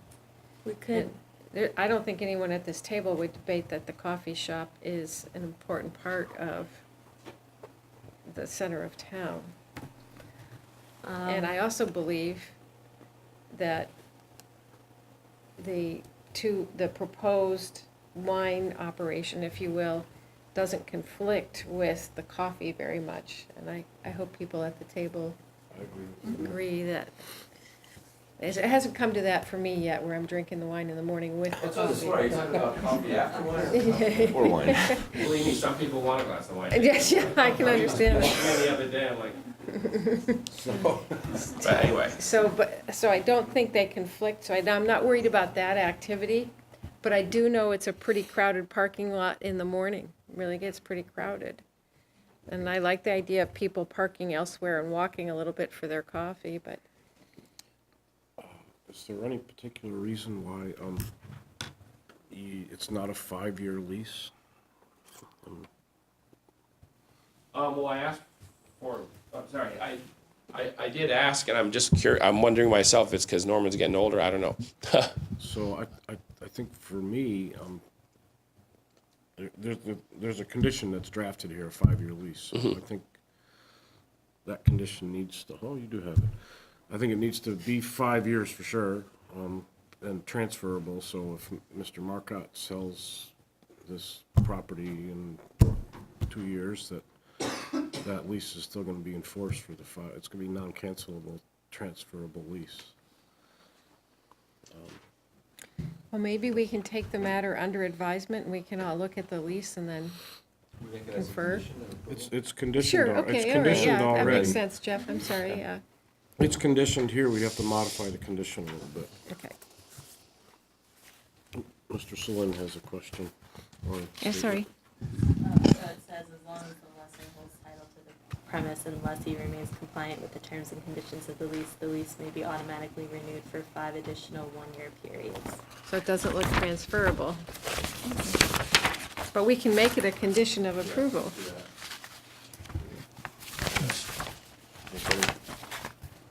Off of our table and onto his. Mr. Selin? That would work. But another thing is, Caitlin, what would it take to have this considered to be in the Village Core Overlay District? Because if we did that and you folks granted the 50% instead of the 30% reduction, he would make it, even without Marcotte's parking, six spaces, it seems. There's 2 things to consider with that. One is that you have to apply with your application under the village core. And the second would be that I think those 6 spaces are really valuable for this. I think there is a demand for parking that would require those 6 spaces. So I think to say that you're just gonna, do 14, 15 spaces would be a detriment to the business as well, waiving that, because the parking demand exists already. So I don't think it would be wise for the DRB to waive 50% of the parking. Well, in which case, in the Village Core Overlay District, would it be wise to waive 50%? You did it this group did it for our building, and we're as much in the center of town as Kevin is, and so that regulation was put in there for a reason, and that's to promote economic and activity in the village core. So, it seems like this is just the kind of situation where that provision should apply, rather than saying, he's got too much business, and we should not, let him have this. Do you want us to act on what's in front of us, or do you want to withdraw it and resubmit? Well, probably not withdraw and resubmit if he can figure out how to get the. I think you have to, one thing is we still have to grant that waiver. Correct. So Right. whether it's 30 or 50% doesn't mean It's based on discretionary. the existing conditions, at your facility now and forecasting what's going to happen, we may not grant that waiver. So I understand it's at your discretion, but I'm just saying that it seems like somebody put that regulation in there for a reason, so that the DRB, if they like what's going on, if this were, I don't know, whatever kind of business that you don't want in the town, then I could see that you would say no. But I would think that in this case, this coffee shop is such a central core to this town, that you would. But given as far as the regulatory stuff and procedural stuff, no, I don't think that he wants to withdraw and resubmit. if that's what it takes. So I'm just asking, is that what it takes? Does it take, pulling it out? Can't you just say, we're going to change this and on the application and go ahead and do that? No, but I could say, I don't know if it increases your comfort level, but I could say I, for one, probably wouldn't be in favor of a 50% reduction. Your business is slightly different than a coffee shop business, which has a higher volume of people coming and going, and there's a lot of activity in that parking lot. I mean, and so, I think the coffee shop is a very integral piece of our downtown. But I also think it's our job to follow the rules, which are designed to promote safety. So, I think, my inclination, just talking out loud, is give a 30% waiver conditioned on a 5-year transferable lease. So, but I think we're ahead of ourselves. Yeah. Yeah, me too. Ditto. Are there any other questions going to wastewater or anything like that? Any other concerns, Kate, that you want us to? I have no concerns about wastewater whatsoever, but I would just say that V-Trans did say that they could do the striping, but I don't know how confident that they were that would keep cars from parking there. I mean, I drove by this morning and somebody was basically parked on Route 7, which is... Self-parking is just self-regulated. Yeah, so I don't There's know... no cars, people drive by, they don't stop. Yeah. If they really want to stop, they go to the public parking, and it just all works out. So Just so there's no one hanging out on Route 7, that's a problem. I think it's a good idea. If anytime there is, I go in and find out who owns a car and I send them down the road. Sure. We also have some signs coming that say no parking between the sidewalk and Route 7 that we can put in that place. I mean, that's not quite, I think, I'm not sure how V-Trans feels about it because it's in their right of way, but it's safe. It's just it's a sandwich board. It says no parking, big no parking. And I think I left pictures of that too in the application. So what I'm hearing you say is you need the 5-year lease that's transferable. And then my question is, at that point, you have to decide whether, we can have a waiver on the amount of parking in the space, which I'm at your mercy on that. And then the other thing is, there is no construction going on now because you don't have a permit. So, we kind of need some kind of expediency to figure out how we can move forward so we can monetize the property. You're going to get a vote tonight. Okay. In a few moments. Okay. Good. Jeff, you had a question? Oh, I was just going to say, I support the striping, but I think that occasionally somebody will park there. People But are gonna do yeah. Gonna happen, yeah. And I would encourage you to see if your neighbor would pave the other spaces so you'll get even more efficient parking, but I wouldn't make it a condition of. Can I just add one more thing? This is just going forward as far as the development of the town. What you're saying about the amount of discretion there is on this 50% rule is very disturbing to me. When you can look at our building and right now, it's basically our office. When it was approved by the Development Review Board, different attitude apparently.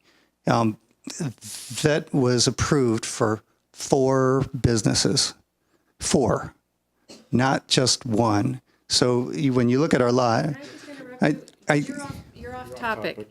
We're talking about an application that's before us. This is not the understand opportunity that. for public comment on how we interpret regulations. But I understand that it's a difficult process. I'm just saying that I think you're kind of reacting to what I said, and I was trying to say it to be mollifying in the sense that I don't think the temperature on the board would be, in this particular case, to cut the parking requirement by 50%. And it might have been a different thing with your businesses. I think at this point, it's a distinction without a difference because we have to vote, but I think everyone is going to say, go forward with your application as long as you get that lease to get your required number of spots. it just sets a tone for future applications. That's all I'm raising. Well, we couldn't have taken it anyway, Mr. Sellon, because it didn't come into us that way. And you didn't want to change your application, so we have to take it as it comes. But can I address that comment there? How are you supposed to know what to apply under? Because there's no guidelines. There isn't a guideline for someone coming into town doing anything that this is what you need to do to get permits. Yeah, In the town. Right. yeah, that's not us. Like, I would have told you to apply under Village Core had I thought you qualified for a redevelopment project, but you're not doing a redevelopment project, you're doing a transfer of a retail space and expansion of a non-conforming use. So you did the right thing by coming in and talking to staff, and I think I provided you with the right guidance.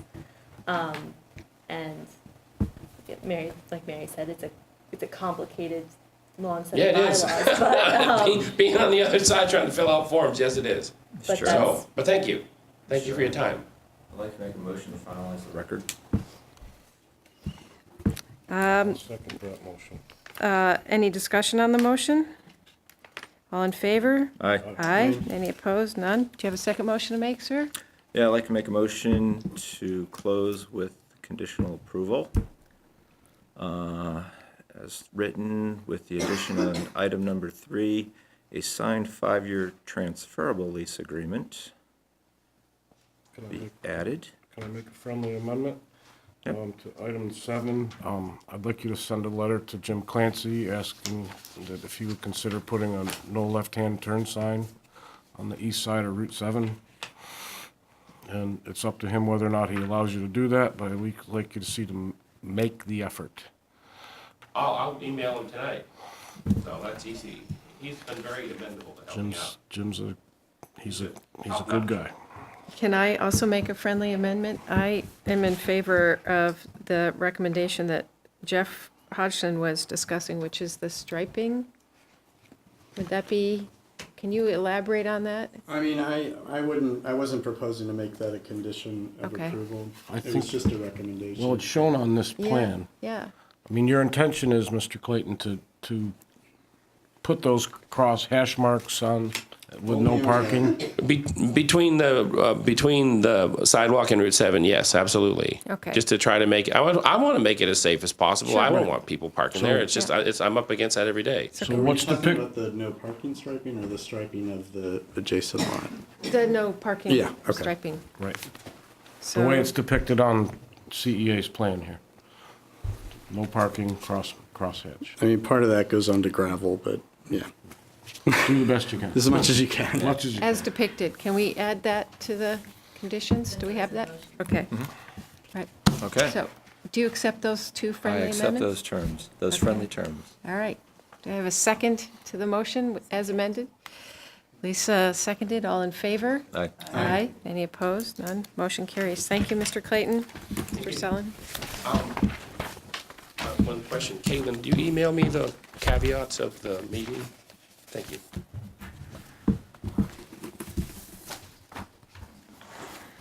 Okay, in the process, I've managed to misplace my minutes. The next matter on our agenda is SUB 12 dash, there we go, 07R3. It's the application by Trudell Consulting Engineers on behalf of the Automaster seeking an amendment to an existing commercial plan unit development. The proposal includes the addition of a new building, parking expansion, landscaping, lighting, adjustment to an existing access easement, and other minor site modifications. The property is located at 3328 Shelburne Road in the mixed-use district, floodplain and watercourse overlay districts, Lakeshore Overlay District, and the Stormwater Overlay District. Is there anyone here on behalf of this application? You can take the microphone. You can, yeah, that one would be fine. You can stay seated. Your name, please, sir? Jeremy Matoski. Mr. Matoski, do you swear or affirm to tell the whole truth, nothing but the truth in connection with this application? I do. Can you give us a little bit of background about what the Automaster is up to, please? Absolutely. So this is actually a project that was in front of this board in January of 2016. I was here for the exact same plan, exact same configuration, and has always sort of been in the back of the mind of the DeBrule family in terms of probably the last phase of their development out here, although this entire campus has been modified many times over the last 30 years. So what we're talking about is a Honda dealership. For those of you who are familiar with the existing campus. Honda is, by volume, their largest brand, but by showroom, it's their smallest showroom. So their intent is to comply with Honda requirements for franchising, and every year it gets harder for them as they don't comply with that. So a couple of years, 2 years ago, they thought it was imminent that they were going to have to do this, and they got a couple-year extension. But as time goes by, they believe in order to keep the Honda brand at their location that they have to build a facility that's in accordance with their requirements. So what you're looking at here is a prototype that's been modified to fit this site. It's about a 25,000 square foot building as shown, but we're applying for, just as we did back in January of 2016, up to the limit, because as we go through with Honda, eventually we're not exactly sure what the final building size will be. We know that the requirement is it can't be larger than 30,000 square feet. So the previous approval was for 30,000, and we're asking for that to be the case here. And then in general, the site has already been developed around it. There's some parking modifications. We're going to turn an existing gravel parking lot that's for the employees and the lease returns and the trade-ins as part of the parking for service associated with Honda. And there's some minor modifications to the previous parking lot improvements that were done to incorporate the new building and an entrance for that. There's an existing driveway that goes through this parcel.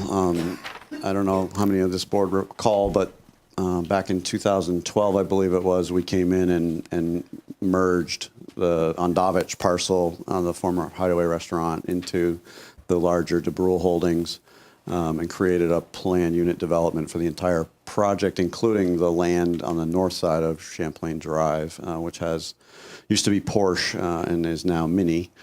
And so, again, we're here for the same sketch plan approval that we received back then. That one had timed out. I think they're only good for about 6 months. So they weren't able to move forward yet at that time. We now believe that we'll go right into preliminary review and do all the engineering necessary to get this, assuming that we can get the same sketch plan approved again. And I can go through questions, but it's pretty straightforward. Anything you wish to add in terms of concerns or thoughts? No, it is the same exact plan from 2 years ago. I don't have any concerns at sketch. A lot more information is going to be needed going forward, but for sketch, it meets all the requirements. And I think Caitlin did have a question in the staff notes about the size of the building.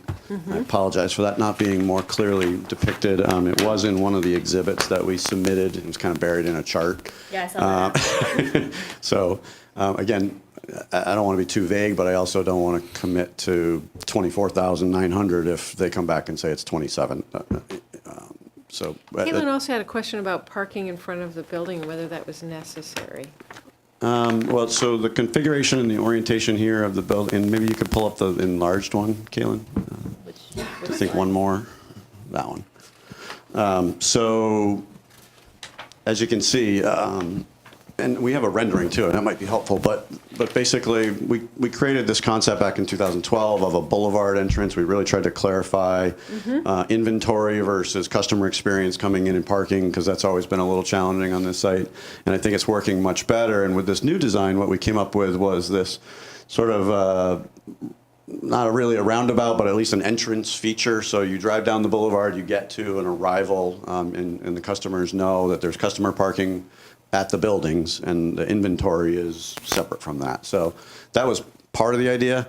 And then, of course, we want to have our handicap accessible spaces. And just given the proximity from the road, I didn't think it made sense to have a side-facing building here. We want to have an entrance that's recognizable. If you're driving in and you want to go to Honda, you go to Honda. If BMW is to the right, you're going to go that way. So it just made sense. And basically, the only spaces we're talking about adding are in this area here. So there's already, many dozens of cars out in front of the building just based on the inventory. And of course, it's not out of context with the other campus buildings that are already there as well. Primarily, the back will be for service parking, just as it is now. And I believe that this structure right here would be, it's depicted on, might be a little hard to see on the rendering, but all the new car dealerships have an opportunity for folks to drive into a service place. So if it's raining, you can drop off your car and you don't have to, they take it for you and off you go, get in the shuttle. So like I said, much of the infrastructure was already planned for this years ago when we did the other project. The stormwater pond that is here was already designed for all of this to incorporate it. We have stormwater permit for that. So again, much of the infrastructure is already in place. It's just the final kind of evolution of the master plan here. Okay. Anybody else on the board have any questions of the applicant? There are a number of people in the audience. I just want to make sure there's nobody here to give any testimony on this application or ask the applicant any questions. Not being a show of hands, no one on the board having any more questions. People are still looking at their application materials, so I'll give them a second. And Mr. DeBrule did want to be here tonight, but had another engagement, so apologize for that. If no one has any other questions of the applicant, I'd move to classify the sketch plan application as a major subdivision. And I'd take a second to that motion if anyone's with. All in favor? Aye. Any opposed? None. Motion carries. Next, I'll make a motion to finalize the record, close the hearing, and authorize preparation of a preliminary plan application. I don't think we have any additional recommendations as to add to a placeholder, so second motion, please? Second. All in favor? Aye. Motion carries. Thank you very much.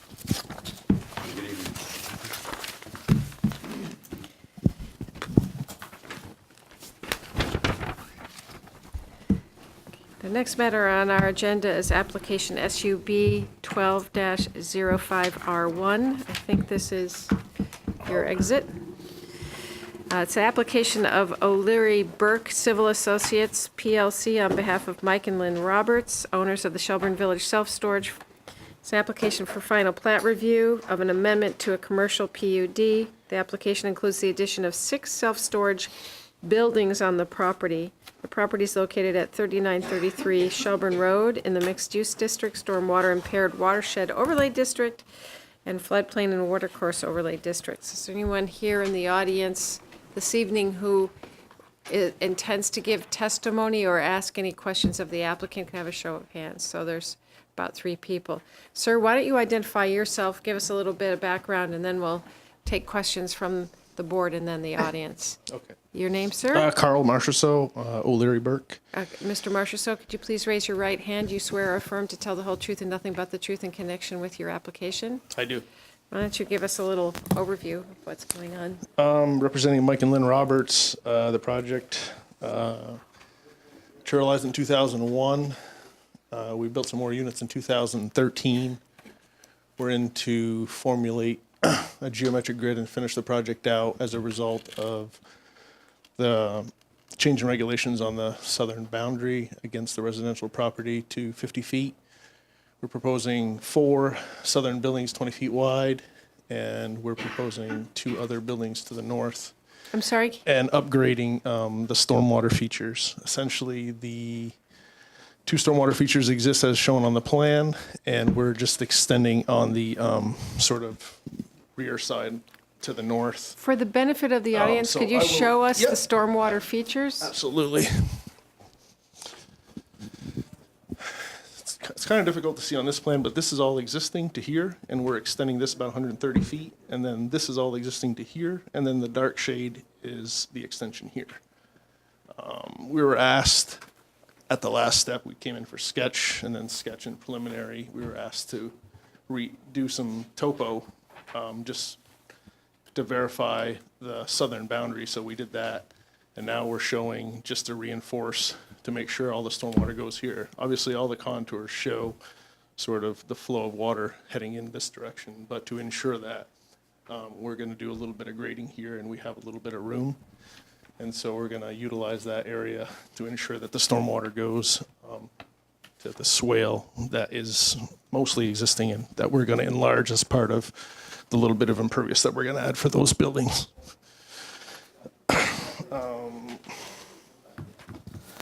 Let's see. Talked a lot about landscaping. We hired Mike Fallis to go out there and do an assessment, which we provided to the town.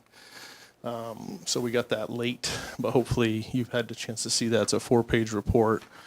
And I have a copy of that here. We have, Yeah, I got it on Monday. oh, It's not in your packets.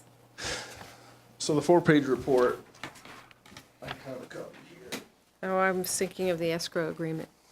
Oh, that is in there. I'm sorry that I have this copy, but if you want to pass it around and take a look, essentially what was asked of us was what the health of the existing landscaping is. And Mike went out there and kind of did an assessment and took some pictures of the existing cedars on the southern boundary. Is he a And the- landscaper? He is. Okay, landscape architect. And then he looked at the quality of all the stuff that we planted in 2013 to the east, which is these plantings here. And so in Mike's report, he kind of indicates that some of the trees have grown about 12 inches. It did take quite a while for them to get going, but they're doing quite well now. What we found is all the stuff that's been planted is pretty much, as you can see from the plan, the same distance apart.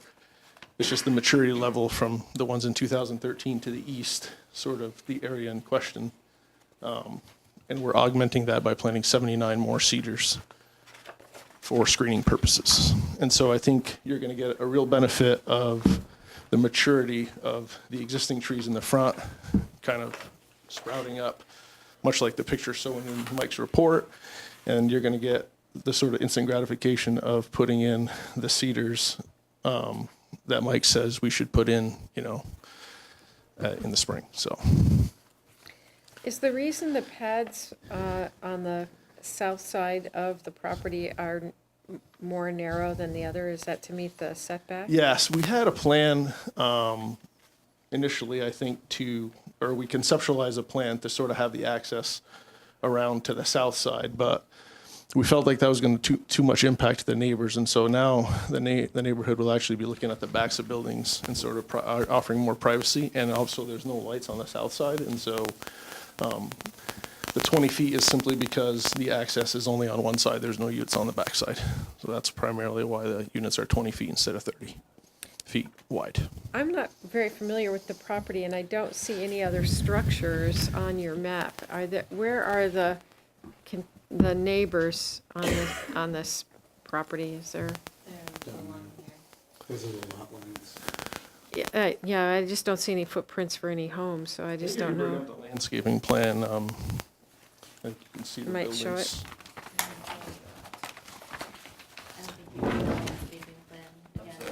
Final.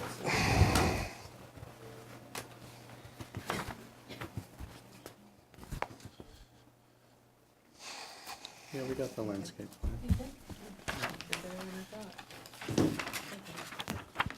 So these are the buildings right here.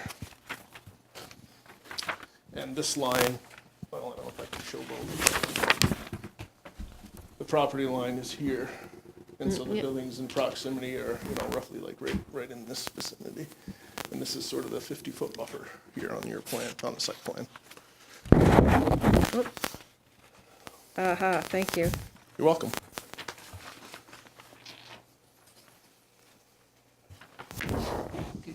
Back up and go over the landscaping. I'm sorry, I missed that. Sure. The landscaping, the view angle that Mike came up with from the proximity of this tree line here, the view angle is here. And so that goes to the corner of the building, and we're proposing 79 cedars in the back of the existing trees that are actually doing quite well. So in the first 2-3 years, we got a little bit of growth, but now and our landscaper feels like they're really starting to take off and augment, so. I misspoke, I'm sorry. I meant to see the excavation with the drainage, the swales. Yeah. That piece of Oh, I'm work. sorry, yep. That was my fault, I Actually, wasn't clear. Our survey crew went out there and located this existing sort of drainage way that's about 5 feet of grade from here to here. And the contours are all sort of leaning towards, the existing building, but we're actually gonna grade in a swale right in here to direct all the water to this Okay. swale here. Are you gonna submit a plan that reflects that? Yeah, that's it. That's it? Yeah, that's the grading, I'm looking. the finished grading. It's probably hard to see on the, Oh, there it is. Grade Render- swell shown, direct runoff swell. Okay, I got it now. I see it there. yeah, it's a lot easier. So those are the notes there. Okay, thank you. Yep. Is there any more? I see this one. Any others? I think, yeah, that's all the grading right there, the finished Falling grading. within the Yeah, so it's lines. like Okay. roughly 511 to 509. Thank you. Yep. Okay, got it. Awesome. So, Mr. Marcia, so if you could keep that landscaping Absolutely. one out, if I understand correctly, if I'm looking at this, there were a bunch of trees that failed that were planted right there. Actually, those trees that have failed haven't really failed. They just, they haven't matured very well. I can't see them at all. What's that? I can't see them at all. They're right here. They're pretty small. Actually, I think it's worthwhile to look at the picture. Yeah. Because we were asked to submit a picture, so I don't know where that's floating around. You brought a magnifying glass? I did. Wow. There's some photos, they're black and white, so. Yeah, so I can't see. Oh, I see tiny, tiny, tiny, yep, I can see. With your magnifying Yeah, well, That's not bad. No, I think that's the start of the road, but. So it's these the are- landscape, These were taken June 2017. That's what it looks like right now. It's even worse than mine. oh, yeah. Field visit, there were some real scrawny, dead-looking Yeah. things. That's what they look like. You see those? Right, So I think what's happening is something starts at 6 feet tall, and that's what happened in 2001. And were these like have just matured over 15 years, because these are essentially the same spacing as these. These are gonna mature and get big, it just takes time. But now, we're gonna plant a cedar hedge behind it, so that you get basically a big change right away. Growing. Got it. So those will be 6 feet tall. wanna They'll be mark 4 feet this? on center. So There's Kate, 79 of let's them. mark It's going to cost them $13,000. And I think from the day they go in, you're going to see a dramatic change on that eastern portion of the parcel. The other thing is, there's buildings existing now, and we're not progressing any further east. But we understand, all your concerns, and we want to make it right for everybody and all the neighbors.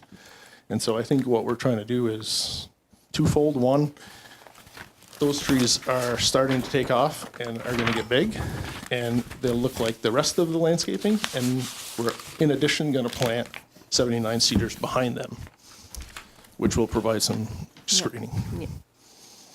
So, Thank you very much. you're welcome. Any other questions from members of the board? How about anybody in the audience? If you intend to ask questions or give factual testimony, you need to be sworn in and you need to have a microphone. Does anybody wish to do so? Ma'am? So, Mr. Marcia, thank you, and you can grab the microphone to your left to answer any questions that. Okay. And you are, ma'am? I'm Marla Keene. Marla? Marla Keene. I'm an Okay. abutter to the project. Do you intend to give testimony? Yes. Okay, can you raise your right hand, please? Ms. Keene, do you swear or affirm to tell the whole truth and nothing but the truth in connection with the testimony you might give this evening on this application? I do. Okay, go right ahead. So I have one question and two comments. Is the grading for the school right-of-way to flatten that out supposed to be done as part of this project? No.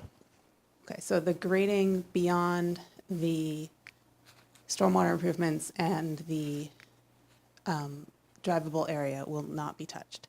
Correct. Okay, that was my one question. I have a comment on the applicant submitted some correspondence from between O'Leary Burke and the police department about whether a gate whether a gate would be needed for the project. As part of the prior approval, a gate was proposed and approved. The gate was never installed. The applicant asked the police department if a gate would be needed. The police department said no. The police department never said a gate would be problematic. The police department never said we really don't want a gate.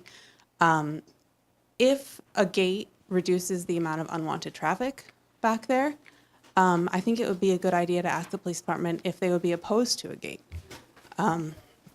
There could be a punch pad to let the police department in. They could all know the code. I don't think it would necessarily be a undue burden on the police patrol, of which I have actually never seen a police car drive through there, and I can see pretty clearly from my back windows. So I would recommend that, a gate be a condition of approval. And then my second comment is, it's sort of an enforcement issue, but I understand that the applicant is not proposing any storage outside of the buildings. Just in the last few months, there's always been some farm equipment stored on the property. It's sort of rustic Vermont. It's not a big deal. It's like a hay flipper thing. But in the past couple months, there's been some more stuff stored out there. There's right now a trailer, and there's some other debris out there. I'm just getting a little concerned that it's going south, and I hope that the applicant can bring it back to not having material storage. And like I said, the farm equipment's cute. And I'm going to interrupt you a little bit, Ms. Keene. So that's outside the scope of this application. If there's debris there that shouldn't be there, that's an enforcement issue that you could bring to the town's attention. But we can't add anything that's outside the scope of what the request is here. Can I ask a question about the application then? You can ask the applicant a question about their application. Is there any exterior to the building storage proposed as part of this application? No exterior storage, just same as, just interior of the buildings, same exact thing, a continuation of what's there. Okay. Additional buildings. Okay. I would like to clarify for the record, though, if I could. The day after we were asked at preliminary, I just didn't know how long it would take to get this comment back, and I actually spoke with the police department. And I want to read this for the record. I see no need for a gate. The police department is in and out of there, and a gate would prohibit patrol access. The fact that the property is video monitored is also preferable. The fact that this property has been open for patrol in 2001, I think is super important to note. And I think the fact that the police department wants to gain access and patrol it actively, we were asked to provide that information, and it's pretty clear from this record that that's what they want. I don't know why. For the benefit of Ms. Keene, let me interrupt you, Mr. I'm Murphy. sorry. So he was reading from, and I'm sorry, but he was reading from an email written by the chief of police. I don't think you had. That was in the packet. I read it. Yeah, okay. So I guess I don't understand why you would even ask why we would gate it. But I'm not entirely sure. I guess I don't understand the reasoning. Because that was part of the original approval. I think for safety reasons, the patrol has I stated understand pretty that, clearly. But I'm just answering the question that you posed. Yeah. Why would that come up? Because if it was part of the original approval, obviously people would ask why it was never installed if it was part of the original. Okay, I understand. Any other questions from the audience? Do you have any additional questions, Ms. Keene? No. Kate, anything to add? I mean, I do have a question. If a gate was supposed to be there by original approval. Yeah, what are you supposed to do that? I mean, I've never. It's an enforcement issue. Yeah, no, it is, and I haven't received a complaint about the gates. First I heard about it was here. So it's an enforcement issue, and if somebody puts in a complaint. Okay, so now what if the police department prefers not to have a gate? And we're all about public safety. So am I. I strongly agree. This is a But police if department. the way that, couldn't it also be the way that the question is posed to them? If the think question so. is posed to them as, do you want a gate, do you not want a gate, versus this was approved as needing a gate? Is that going to be a, I think we gotta look at the fundamentals of why, maybe, way back then, but I'm not even sure if that's really pertinent at this point. I mean, Well, we have No, another okay. question pending, and the question is, do we have an enforcement issue? Right. And Jeff is now worried that some sort of approval, I think, would override it, or is it a safety issue to put the gate in? Right. I just don't know. The police might, we should ask, maybe the question is, what is better for public safety, to have a gate there or not have a gate there? I mean, I think if you read the emails, I think Lisa makes a good point that it does depend how you ask the question, and it looks like the police has said, I agree, so open access to the facility is easier to do a general patrol, so, I mean, it sounds like the police are saying it's easier without a gate. I mean, I think we'd have to go back to the original approval and see what the reason was for the gate at that time. It is to prevent people going in and out at odd hours and having traffic there that had nothing to do with the storage facility. I don't know how much of that is, or. it's a lot of units to patrol. We have 92 units at our office, and yeah, that's a tough thing to. Let me ask this question. I can't really see, but is there, if we approve this as it's submitted, I don't think that we have anything, we're going to be overriding the initial application. Yeah. So we're just confirming or voting up or down what the changes are as depicted on this, and not overriding the whole thing. So I think Ms. Keene or any other neighbor could do what they felt was appropriate with respect to the fact that there is no gate there, and one was initially approved. I haven't seen the initial approval was prior to my tenure, so it's not, do you remember, That Jeff? would be an interesting, I wouldn't go there. Yeah. So I The option would be for them to call out on the plans and for you to approve a plan that says remove gate, if they wanted to not install a gate, if Yeah. they wanted to not be subject to that enforcement Right. action. And so I'm trying to figure out, Mr. Marcia, so why the email chain even got started about a gate. We brought that up. We Oh, were at asked the other by the one? board. Oh, right, yeah. We were asked by the board to consult with them, and I consulted with them the very next day because I didn't know how long it would take, and we got a response back immediately. And I spoke with the police department, and they were very adamantly, strongly, feeling about, being able to patrol it.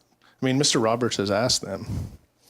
In fact, I even followed up and asked a bunch more questions about, as far as, how many, calls have been made, and it's been 18 in 18 years, so it's about one a year, and he's usually by the Roberts, and so there's very little activity on this property in terms of, safety and stuff like that. There's been one fire call, and it was across the street in 2009. I have all the records, but it's really not that exciting.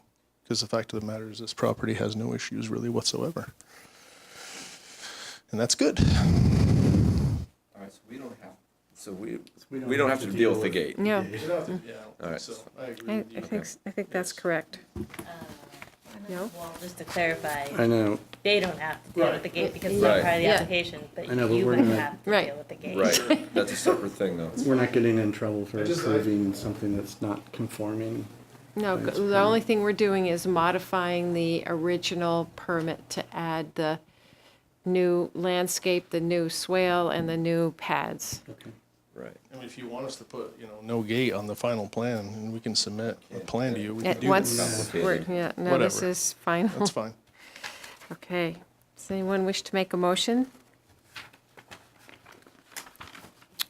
I will do it. I will move to finalize the record and close the hearing on application SUB 12-05R1. Any discussion on the motion? May I have a second? Second. All in favor? Oh, wait, yes, wait, we're there. All in favor? Say aye. Aye. Motion carries.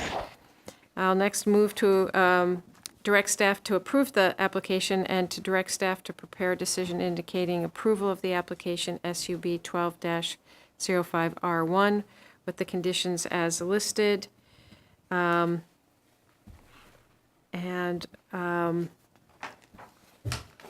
And that would include the landscaping as discussed and proposed. Yes. I've already talked to Mr. and Mrs. Roberts, and we will get together with Caitlin and do all the necessary paperwork to ensure that the money's there. If and in the letter, we're fine with all that, all the conditions. Thank you. Thank you. May I have a second to that motion? Second.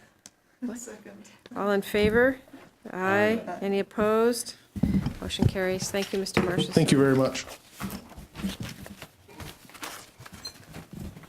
And so we need to, Mary Ann, can you go and get, No, his stuff is still.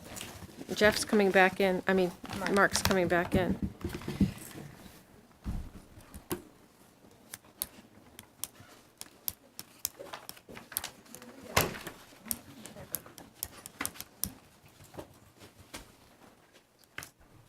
Number 9 is off, right? Kate? Yeah, but don't we have to? Or we have to grant it off, but they want it off, right? Yes. Yeah. Okay, the next matter on our agenda this evening is the application by Vermont Integrated Architecture on behalf of the town of Shelburne for a preliminary plan review for the proposed mixed-use plan unit development, which includes reconstruction of the library and renovations to the town hall and upgrades to the municipal campus, including changes to circulation, parking, and stormwater facilities. The properties are located at 5376, 5420, 2141, 2137, and 5404 Shelburne Road in the Village Center District, Village Design Review, Village Core, and Stormwater Overlay Districts. And good evening, everybody. I'm going to assume that everybody here is interested in this application. Is that right? By nodding, general affirmance. Okay, great. And you are, I'm sorry, I forgot your name. Andrea Murray. Okay. Ms. Murray, do you intend to give testimony this evening in connection with this application? Yes, I do. You raise your right hand, please. Do you swear or affirm to tell the whole truth and nothing but the truth in connection with this application? Yes, I do. Okay, so what's changed since you were last here? Great. Thank you so much for accommodating us this evening. I know you have a full agenda. Not a lot has changed. There are a few small things that I'd like to point out. Also, just like to say that not every detail is 100% finalized, as I think we would expect at a preliminary hearing, but we're far enough along that we believe we've really sussed out all of the major issues and concerns. Hope to address those with you today. We have worked really hard to connect with all town departments and committees to build consensus around the plans, and I think we've kind of gotten there. You should have letters in your packet from all those various folks. I think that the scale and massing are consistent with the town zoning and plan. We believe we are 100% in compliance with codes and regulations, not just zoning, but all of the other requirements. And in terms of a schedule, I really just want to say we're hoping that we can move to the next phase to final this evening. So in terms of site plan review and the site layout, I'd just like to talk first about circulation and flow. The first thing to note is vehicular circulation, so passenger cars, fire trucks, and school bus. Megan, maybe I'll give you this. And you can show here how the gray shaded path is the path off Route 7 that the fire department has requested in order to maneuver the large new fire truck, the Quint, into its one place it fits in the fire station. So the fire truck is the biggest thing we have to accommodate in terms of vehicular circulation on the site. You can see that the driveway has widened to 3 lanes, as we demonstrated in the last review. The Quint actually comes into the site, it moves over to the south, it turns in a clockwise direction and then backs into the center bay of the fire station. In addition, the Quint can also go around behind the fire station. It cannot pull into the bay from behind. There's equipment in the ceiling there, but they do take it back there for training purposes and maintenance purposes. So we have accommodated that pathway. We have discussed it several times with the fire department, and I think they're okay with this arrangement. Since the last time, however, we had a pathway that was crossing from the center, so I'm moving on to pedestrian circulation, that was crossing across the center island and into the park. This was a big concern for the fire department. They didn't think that crossing that wide expanse was safe. It's another thing for them to look out for while they're responding to an emergency event. They really wanted us to move further to the south and create a crosswalk that was in alignment with the entrance to the town offices. So folks would come out of the library and move east in front of the town hall and then cross there. Other pedestrian circulation, just of note, there is a pathway to the north of the site that allows children coming from the elementary school to not interfere with the parking area. So they come along the north of the site and then along the west and can come into the library that way. I guess on school note, it should be noted too that a school bus does come in as well. It's one of the larger vehicles that comes onto the site, and the school bus is smaller though than the Quint, and so it can maneuver in a similar fashion around that island or around the back of the fire station. The school bus comes early in the morning, and so it shouldn't interfere with any training or anything there. Parking, we have reconfigured the parking a little bit since the original plan. There's a full parking analysis in your packet, but just to summarize, there's the area to the northwest has been reconfigured slightly to provide a few more spots and to better accommodate first responder parking in terms of the angled spots near the fire station. And then there are some spots as well behind the fire station up against the railroad property. There are a few additional spots on the town offices side of the driveway at the end of the park, and also just extending what I'm calling the ship's side parking as well. We've added 16 spaces to this complex, 10 of those specifically designated for the library. The library had 10 before in its original designation, and so we've doubled that, and we have not quite or almost doubled the library itself. So I think I hope that you were able to make your way through what Peter, our civil engineer, has prepared in terms of the parking analysis, but that seems to be more than adequate. In terms of the building, since we were here last, the major change is that we've eliminated a basement from the project. So there was a basement underneath the new construction. That basement proved to be incredibly expensive and not feasible for a couple of reasons. We did some geotechnical exploration. The soils are quite poor and the water table is really high. In fact, in uncovering old drawings of the historic town hall, we noticed that the drawings showed a basement going down quite a bit deeper than actually was constructed. And I suspect as they were building it, they encountered the high water table and changed their plans en route.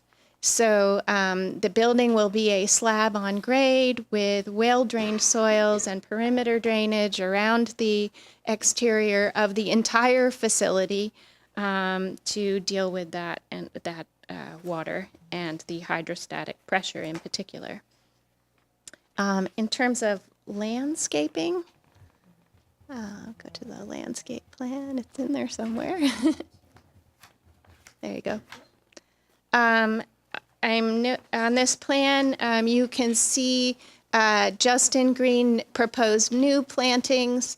Is a little bit small up there. We have a board if you would like to see it in more detail. Our strategy here is we've been working with the tree committee to understand their thoughts and concerns, and they will very much be involved with the selection of the specific species and the sizes of the trees that will be added to the site. We have 2 stormwater areas here for treating the stormwater. They would be rain gardens and planted, and we didn't include in the application because I forgot we had it, but there was a student from UVM who volunteered to create a rendering of what they would look like, and so I can just pass one of these around and you can just to demonstrate that this is not a pond, it's a planted treatment area. There would be sedges and irises and other really pretty things in those planted areas. And we are working to reduce the size of the stormwater treatment planted area on the south as our calculations are progressing.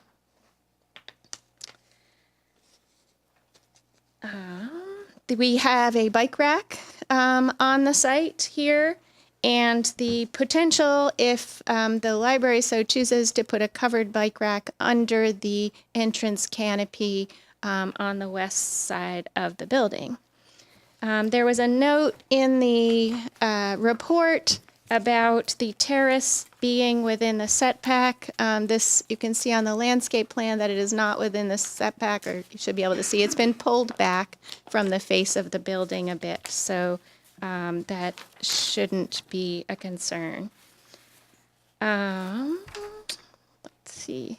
We have relocated the memorial bench that exists and was donated. It is kind of historic, and so putting it on the south side of the historic building seemed like a nice place where someone actually would want to sit. Let's see, site lighting. We are working to try and maintain as many of the existing fixtures on the site as possible, including and especially those in the northwestern parking lot. Those are existing. They're a typical sort of shoebox type light fixture. There are some more decorative light fixtures or lamp poles. They look like this.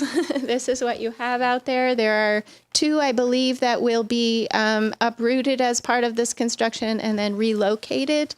And then there are a series of bollards along the walkway in front of the historic town hall and also on the west side of the building.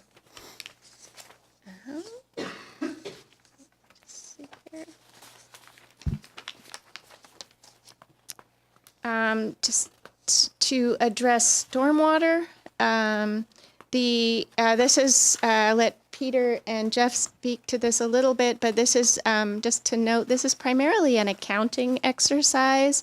And because we are not looking at this as just the property that bounds the library, but we're looking at the whole municipal campus, every time a department head has a tiny little change, it changes the accounting exercise ever so slightly. Initial accounting shows that we do not have any issues with stormwater in terms of that accounting. We just want it to be precise as it gets submitted, and it's about to be submitted. But it's important to understand that in terms of pervious and impervious areas. Peter, would you like to speak to stormwater for a moment? And I did raise my hand before. Peter Gibbs. So yeah, as Andrea said, we don't have the stormwater permit application submitted to the City of South Burlington for review for Shelburne or to the state of Vermont. However, we deal with those folks all the time. As Andrea said, it's an accounting issue. When Mr. Raindrop comes down, I've got to account for where he or she goes. She's either going to get treated, attenuated, put back into the ground, or something's going to happen to it. As we change different areas, it's a very flat site, and as we change different locations of different impervious area, it changes my model. And every time I change my model, I have to change my application to South Burlington and to the state. So that's why I don't have it submitted as of yet. We are really close. We hope within maybe this week, at least early next week, we will have it submitted. We don't see any issues with the application. We do this all the time. We work in South Burlington. We work for the city of South Burlington and help them with the review of their own projects, and we get these permits routinely.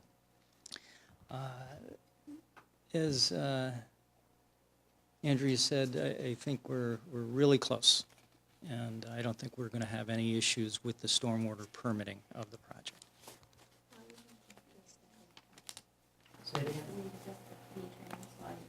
Okay, while I'm, yes, okay. There was a question about V-Trans and the new curb cut, the new entrance onto Route 7. We did make a submission, just a schematic type of submission to V-Trans to say, hey, take a look, what do you think? They wrote back, I've got the email in my folder here, but basically said, things look good, you're improving the situation. It's not going to be an issue. You know, this is a commercial entrance onto a state road. We're improving the situation by adding that second exit that goes to the south. We're looking at the geometry and making it meet current standards. So we're really improving the safety of the entrance. And they did say that there shouldn't be any problem. They didn't see any issue with the project, and we're going to make submission to them very quickly too. So. Thank you, Peter. Those are the highlights from the report that we received, and I just wanted to open it to your specific questions. Thank you. Anybody? I have a couple. So I'm assuming that there's no way to modify the fire station so the fire truck can just go in the back and not have that huge expanse of paving out front? From my understanding, and I can't speak for the fire department, my understanding is that they want this vehicle to be the first vehicle out when they respond to an incident. So it needs to be in the front, and they are so packed into that station that they have other equipment behind it. There are a few heating units that are hanging down in there that do kind of come into the clearance of where the ladder is, making it, I mean, you could move those for sure, but it makes it difficult. I think primarily it's a storage issue of equipment in that building right now. Yeah, it's just disappointing to have that huge expanse still there. And it seems like you could add a lot more parking if you didn't have to turn around in front. But my other question, I know a lot of people, when this whole complex gets really busy, a lot of people park in the north lot and head to the town offices.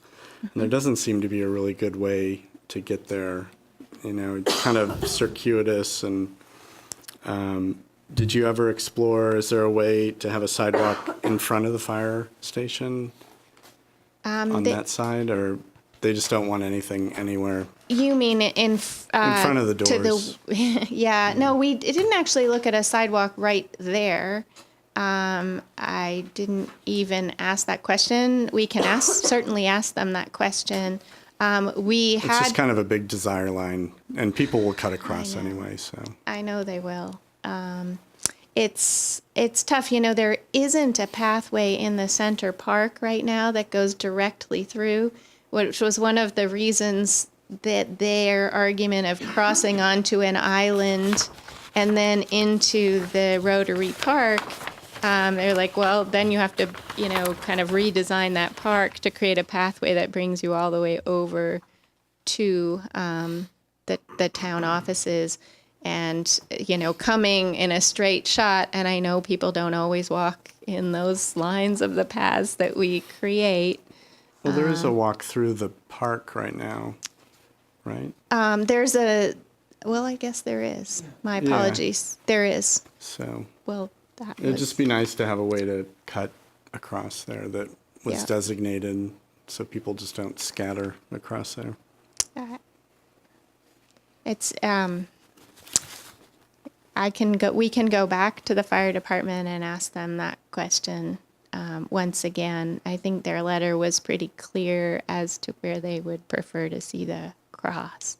Oh, it's just people will cross there. So I know. it seems silly to not I acknowledge agree. it. So. I hear you. Sure. Curious why, in terms of the quint movements, why they wouldn't just go all the way around the building and, you know, where that little island is, pull up ahead and then just back in there. Yep. We asked that question also. I mean, it seems like it would eliminate the need to Go all the way around the just building. go all the way around instead of just that. Instead of giving them two options. Well, no, Well, they only have one They still have option. two Right. options. They just, instead of kind of doing a. Right, they'd go big around the loop, building go like all the way that, around the and then building back. back in like that. Yeah. Seems it would accomplish the same thing. Yeah. Can it go all the way around the building, or do those parking spots block it? Yes, it can go all the way around the building. Well, when they are planning to do that little loop-de-doo, wouldn't they have, that's the professional, technical, wouldn't they have some people out there sort of, I know. that's what they do in Burlington. They do this currently. This is how they maneuver currently. Jeff has been out on site and measured it and tightened it up as much as they could.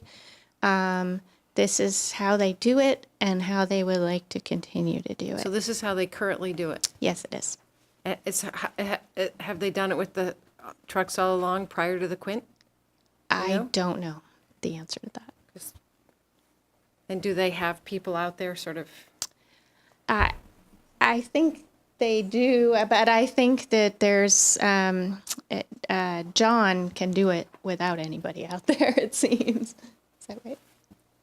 Yeah. I think they sometimes have people out there with them. Right, but- we need to have identification of who's talking, and they have to have the mic, sorry, so. Yeah.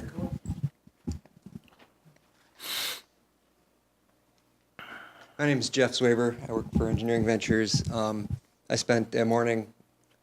I should swear you in, Okay, I'm sorry. Swear affirm to tell the whole truth, nothing but the truth in connection with your testimony? Yes. Thank you. And I spent a morning with John, the deputy fire chief, in the Quint, and we discussed some of the turning movements. We have the software that's capable to model the turning movements. But spending the morning with him, what I kind of appreciated is that although we can, geometrically show where the truck works, where it can drive, there's a lot of operational needs that they need as far as where trucks are parked. One of the things that I kind of didn't really think about is when they're responding, they have adrenaline. So although you think what you can drive, they also, they're responding in a hurry. They got their adrenaline going. They're not necessarily maneuvering a truck, to the exact limits that it can geometrically perform. So there's a lot of different options we looked at. A lot of different things we pushed back to try and see if the fire department could accommodate. And this was kind of the consensus that we came to try to accommodate the fire department's needs and the needs of the project as well. But when they're responding to a thing, aren't they just pulling out? They're not doing this clockwise turn as they're responding. That's like coming home. Right. And so they respond with various numbers of people. Yeah. And so I guess to kind of talk to whether they have people out there or not, they're a volunteer fire department. They don't always have the same, it's not a certain number of people that are at the station. The same people respond. They have various drivers. They have various people that are on the truck with them. So, to say that they have flaggers out there, sometimes they do. I'm sure sometimes they don't. So I don't know as like a design engineer if we can make one presumption that there's always one case as they're a volunteer fire department. Thanks. Can I ask a question? The bus stop that's out on Shelburne Road, can you show me what the access is to that, and is that improved any from what it is now? So the bus stop is remains in the location as proposed. I think the improvement is that there is that crosswalk that comes across. Well, there are two of them that come across, and there are pathways that connect you to the bus stop. In terms of public transportation, or maybe it's not public, but buses coming from the schools or from some of the senior facilities in the area, the drop-off in front of the building is also able to accommodate buses as well. One question I have has to do with the orientation of the library. I understand Sure. it's now oriented to the west. The main entrance is to the west, even though there is an entrance on the south. Do I have that wrong? There are two entrances to this building. One is the one on the west is primarily the library entrance. The entrance on the south is a shared entrance so that the library function itself may be closed and secured in the off hours so that people may come in and use the historic town hall for programs or the community living room also for programs. So there is it's important to have both accesses, and I think that we've oriented in the building the circulation desk in a location where people coming in both entrances are seen by the person at that desk. My only thought is that I'm not sure what you want to be the primary sort of focal point of the library so people know that they're going into the library. Yeah. I think that's, especially since you have the building on the angle and you have that lovely community room which is facing Shelburne Road.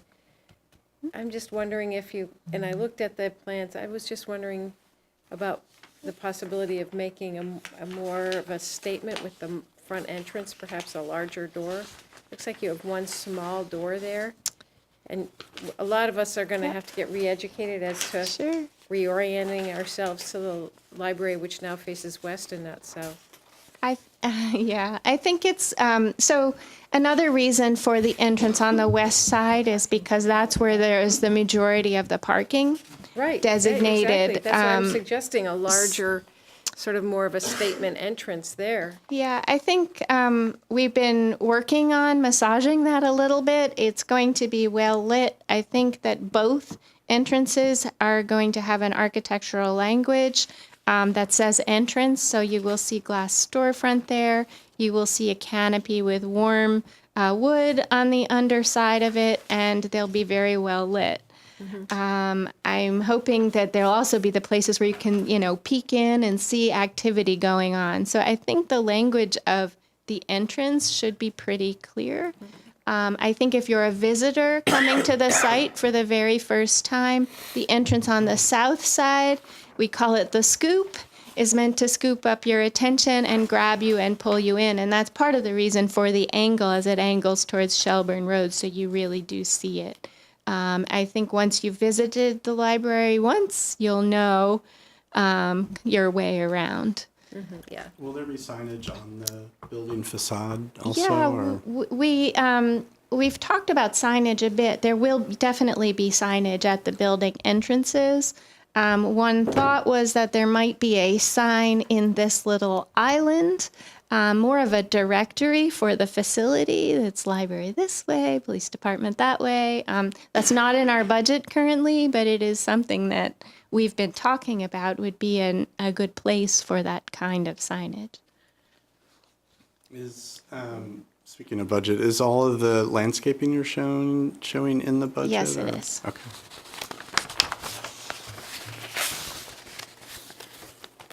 There's no thought given in this entire plan, including the improvements to the town, to alternative energy, like solar? Oh, or- yes, there is. Okay, I'd love to hear about that. Yeah, so the building will, so our first energy goal is to reduce the demand. And so this is a super insulated building. We are enrolled in Efficiency Vermont's Net Zero Energy Program for the new construction. Yeah, I didn't understand what that means. Yeah, let me tell you. So what that means is that we are designing this, the building envelope, so the enclosure and the building systems to maximize efficiency so that we could potentially have on our roof the solar panels that will power the facility. We hope we can put them all on the roof at the start of the project. We may not be able to. It may be that the library puts some of them on at this time, and every year we budget a few more panels. But the infrastructure will be, there they are on the roof. The infrastructure will be there to accommodate that. I missed that, thank you. And the building itself will be primarily an electric building. There will be some natural gas heat for the historic town hall as kind of a backup, but we'll be using air source heat pumps throughout the building, which makes it pretty much an all-electric building. Excellent, thank you. I had a question, I guess, for Peter. The rain gardens, I was just curious how deep the water would be standing until it infiltrated. I'm actually going to pass that on to Jeff. Okay. So we don't anticipate the depression of them any deeper than 3 feet. So the temporary storage in no case will be more than 3 feet, and it'll probably be around a foot or less, depending on the size of the storm. Is there like a regulating overflow pipe that comes up or anything, or is it just kind of dictated by the? Yes, so for the various storm events, the water quality and the channel protection, which are the water quality is a 1-inch storm, that will infiltrate through a gravel subsurface media into an underdrain system, and then go into the storm system. It will not overflow into an overflow outlet until a 10-year storm, which is larger.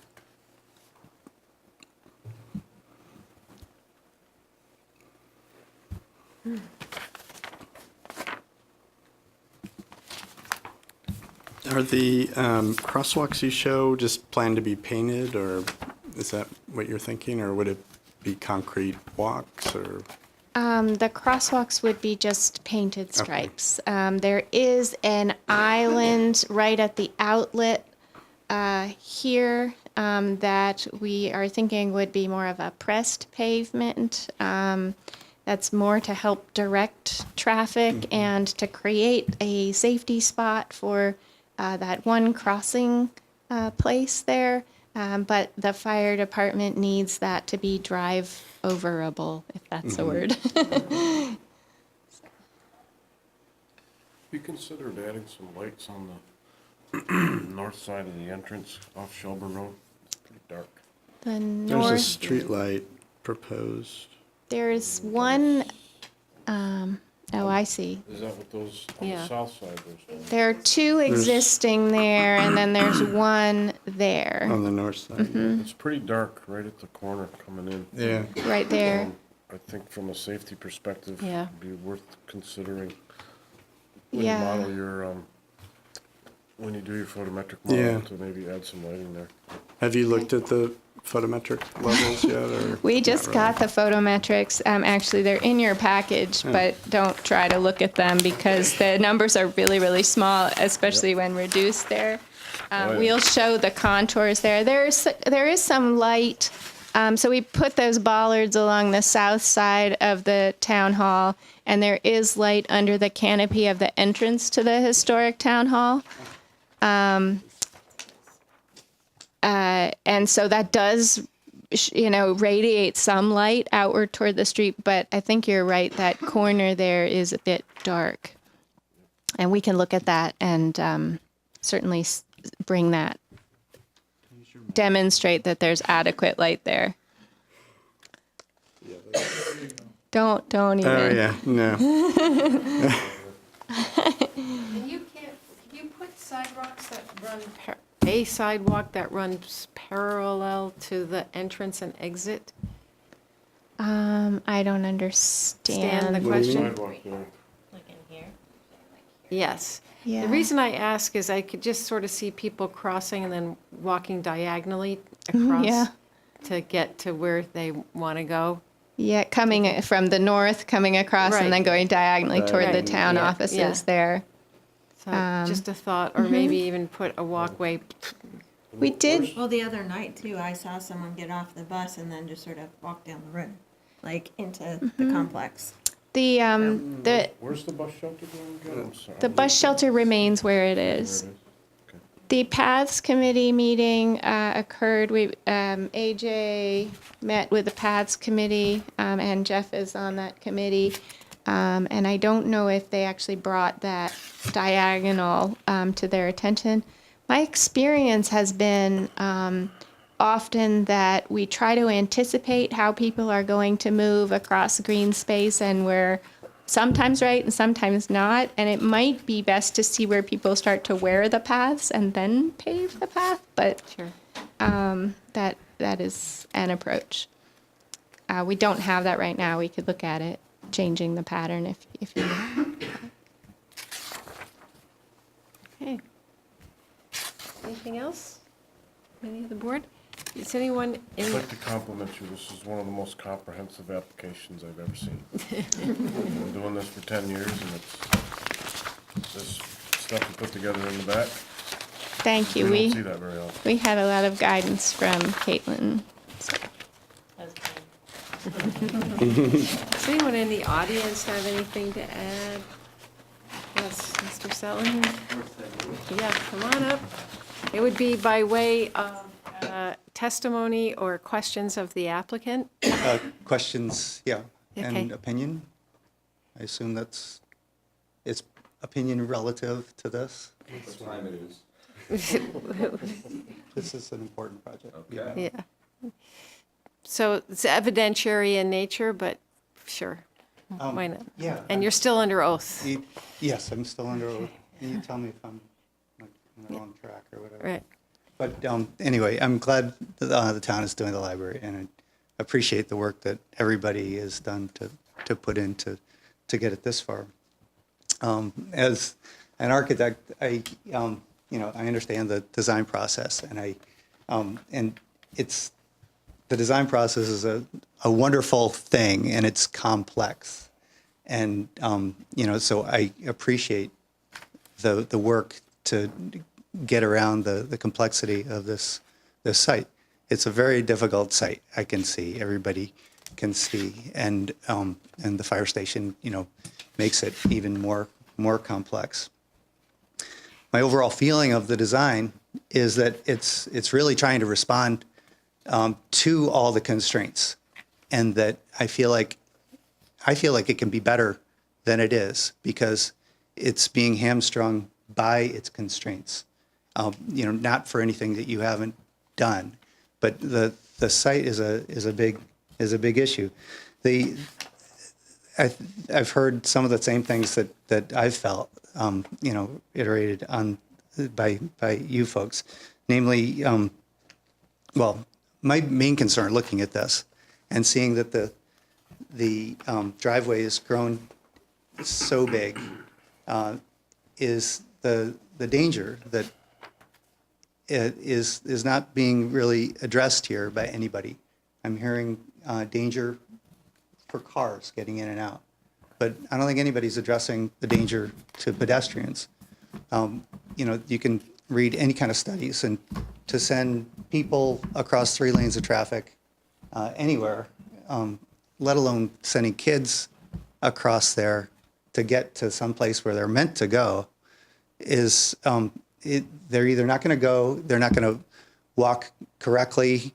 It's going to be dangerous. People like whip in, whip out of that entrance as it is now, and I see that as a big problem. And I don't know how to address it, but I feel like it's not being addressed. And I think my opinion as a person lives in this town, is that it should be addressed better than it is. Something is not right about that.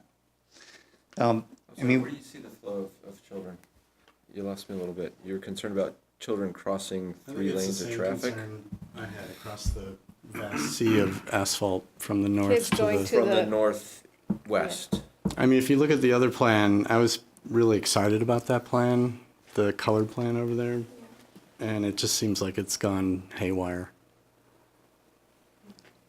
You know? Because Like of the I- quint, because they can't Yeah, get the quint. it's just the turning movement, so, yeah. there's people walking all the way through there. I mean, kids all the time. They go home from school, and they're walking like fastest way across that whole sea of asphalt. I mean, that's just one thing. But the other thing is that it's not going to be inviting or comforting for anybody to walk across there or to enter this building. And as a sign of a fix, I hear talk about a sign, you know, as an emblem of that fix being needed already in this stage. We shouldn't have to put a sign that says the entry is around the back, you know, and once you do it once, of course, when you do it once, you'll know. But people shouldn't need to be told the first time. It should be apparent and plain. And to have two entrances to a building, it's problematic any way you cut it. And, you know, you've responded as best you could to the site, which has two ways to get in. You know, let alone, is anybody going to really come around the back if they're walking or if they're parking over on the south end and then walking across? I'm hearing the word adrenaline, you know, from fire trucks, and then I say, whoa, that's a problem. You know, a fire truck coming out, sure, they're going to be careful, but nobody's going to want to park or cross there, or it will be dangerous for somebody to cross there. To hear talk about Kevin's coffee shop being a dangerous spot, this is like 20 times more dangerous, in my opinion, than his coffee shop, because people are really moving long distances instead of just turning in to get a parking spot 10 feet away. The other thing that I feel is that the library, I think, Mary, you said it, that the library, it doesn't seem to have the presence that the library should have. Like this should be, I think, seen from Route 7. It's like our library. Instead, it's like the back door that we're looking at. And everybody's going to think that the back door is the front door. And, you know, what did these people do, you know, making such a small diminutive entrance as the main entrance? And I don't think that evinces pride in our town to have the side that's the nicest looking side. Is this for us? Well, it's for us to consider, yeah, I think so, The design Jeff. of the building? I understand the No. safety thing with the entrances, absolutely. But the presence in the town, I mean, Yeah. is I that think our it- job to Yep. pass architectural judgment? Well, I don't know that it's but it's Safety, la- yes. I agree landscape completely on the art. safety aspect. Preservation and design review district though, so normally not so much, but it's historic preservation and design review, so you do have a lot more consideration of this and its impact on the town hall and the village center. Isn't there a committee of people, though, that are supposed to hear your people that professionally are tuned into it? And I agree, you have very valid comments, but I'm wondering if they need to be more appropriately addressed to a different board. Well, let me know who it is.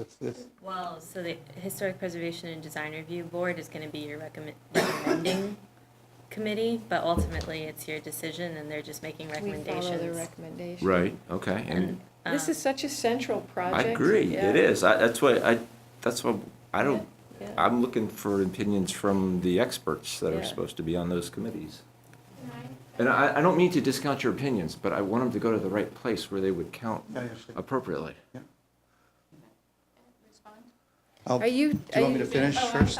No, sorry. And we're gonna try to get through this tonight. It's approaching 10 o'clock. We're supposed to try to end at 10, because you've been sitting here since 7, so if we,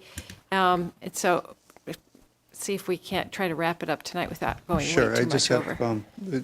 2 more points. Sure.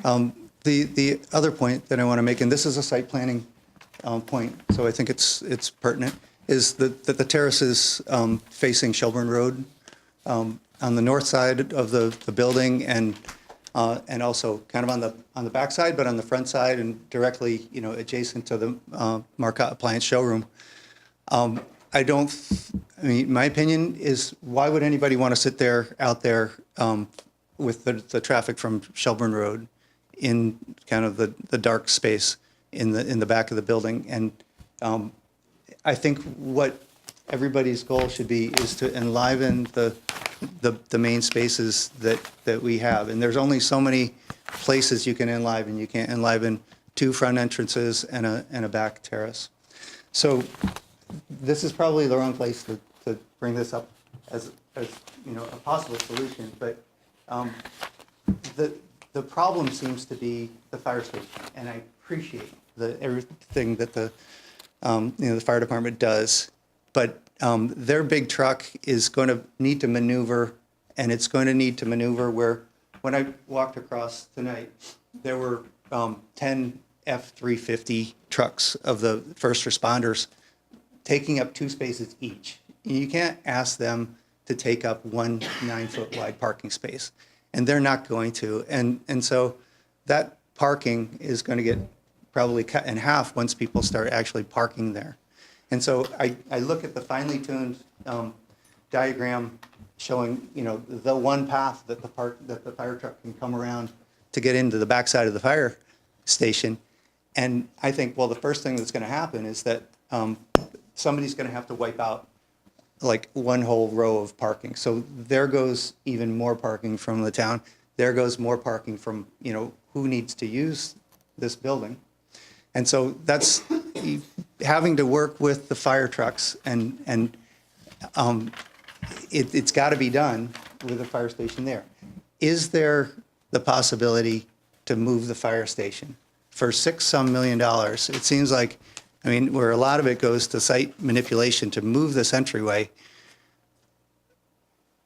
Who is the person to talk to? I don't know, Joe, or whoever, but can this be a bigger discussion where the fire station maybe gets combined with a rescue and put in a place that everybody loves, but that it's not dominating what should be the hallmark of our town? And it's the building should be seen, and it should look beautiful, and we should be able to appreciate it as pedestrians, as people, and use it, and not have a sea of asphalt that's empty out front with kind of a non-comfortable feeling in front of it. It should be.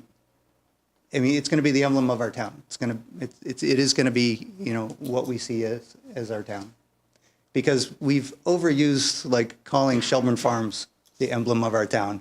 They're not our town. It's not our town. It's beautiful, but this has the opportunity to be that. And so, I asked that question. Thanks for those points, Steve. Did you want to respond to any of that briefly? Yes, I'll be brief. A couple of points. Thank you, Stephen. I think those are really excellent points. I'd just like to point out that we started this process in June of 2016.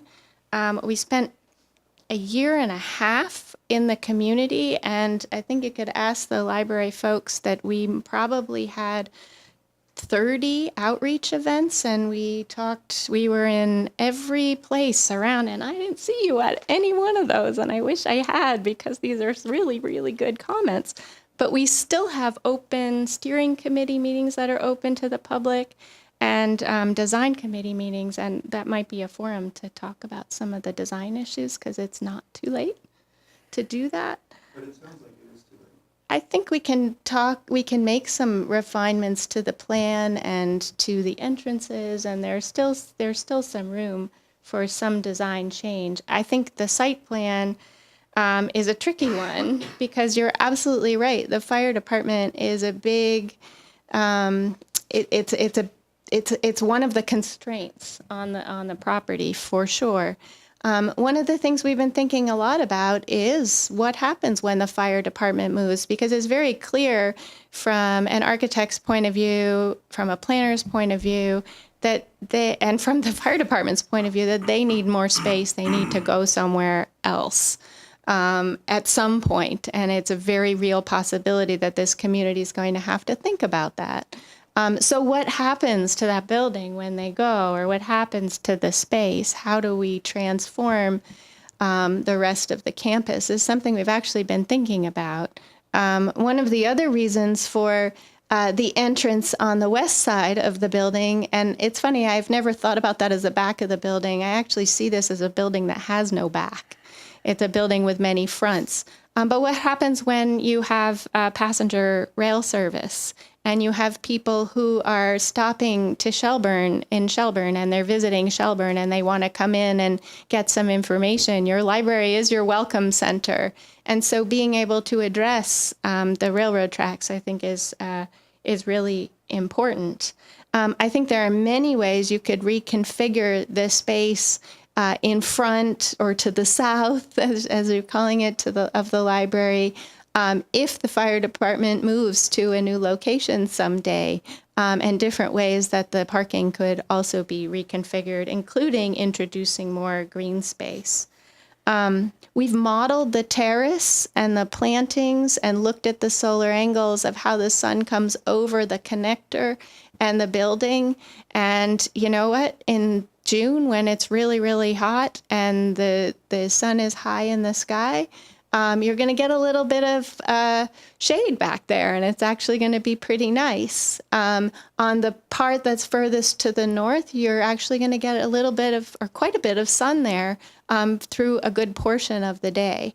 Happy to show some of that modeling there. We actually have pushed that community living room as far to the north as we can so that we can maximize the sun on that terrace area.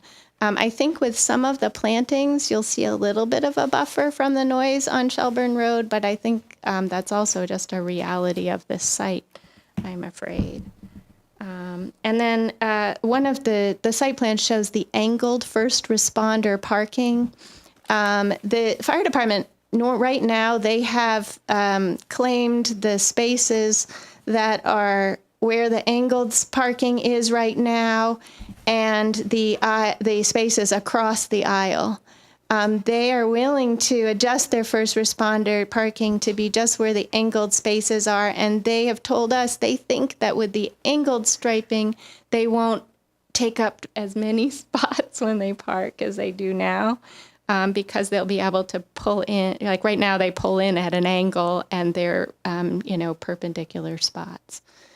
So I don't know if it'll work, but that's what they have agreed. They've also agreed to move some of their first responder parking to the back so that it is not in the key library parking. Those are my comments. I guess I would be curious to what Mark said about if the big truck could go around the building and then,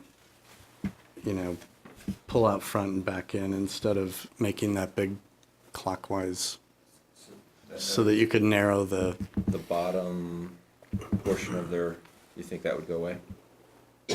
What are you thinking, Jeff? Just that they could come and do this instead of swinging out there so it could narrow the... Yeah, okay. Pick up a little bit there. I mean, get back to closer to what that plan over there showed. Yeah. I tell you, the part I'm most uncomfortable with is that second entrance. That's a drop off. I don't know if that's good or bad. On the south entrance. Oh. I mean, I can see parents just stopping there, dropping their kid off. I don't know if that's good or bad. And even though they'll still know that there's an entrance on the west side, it is so convenient to stop, drop off, and make a nice loop and head back out again. But it goes into the library.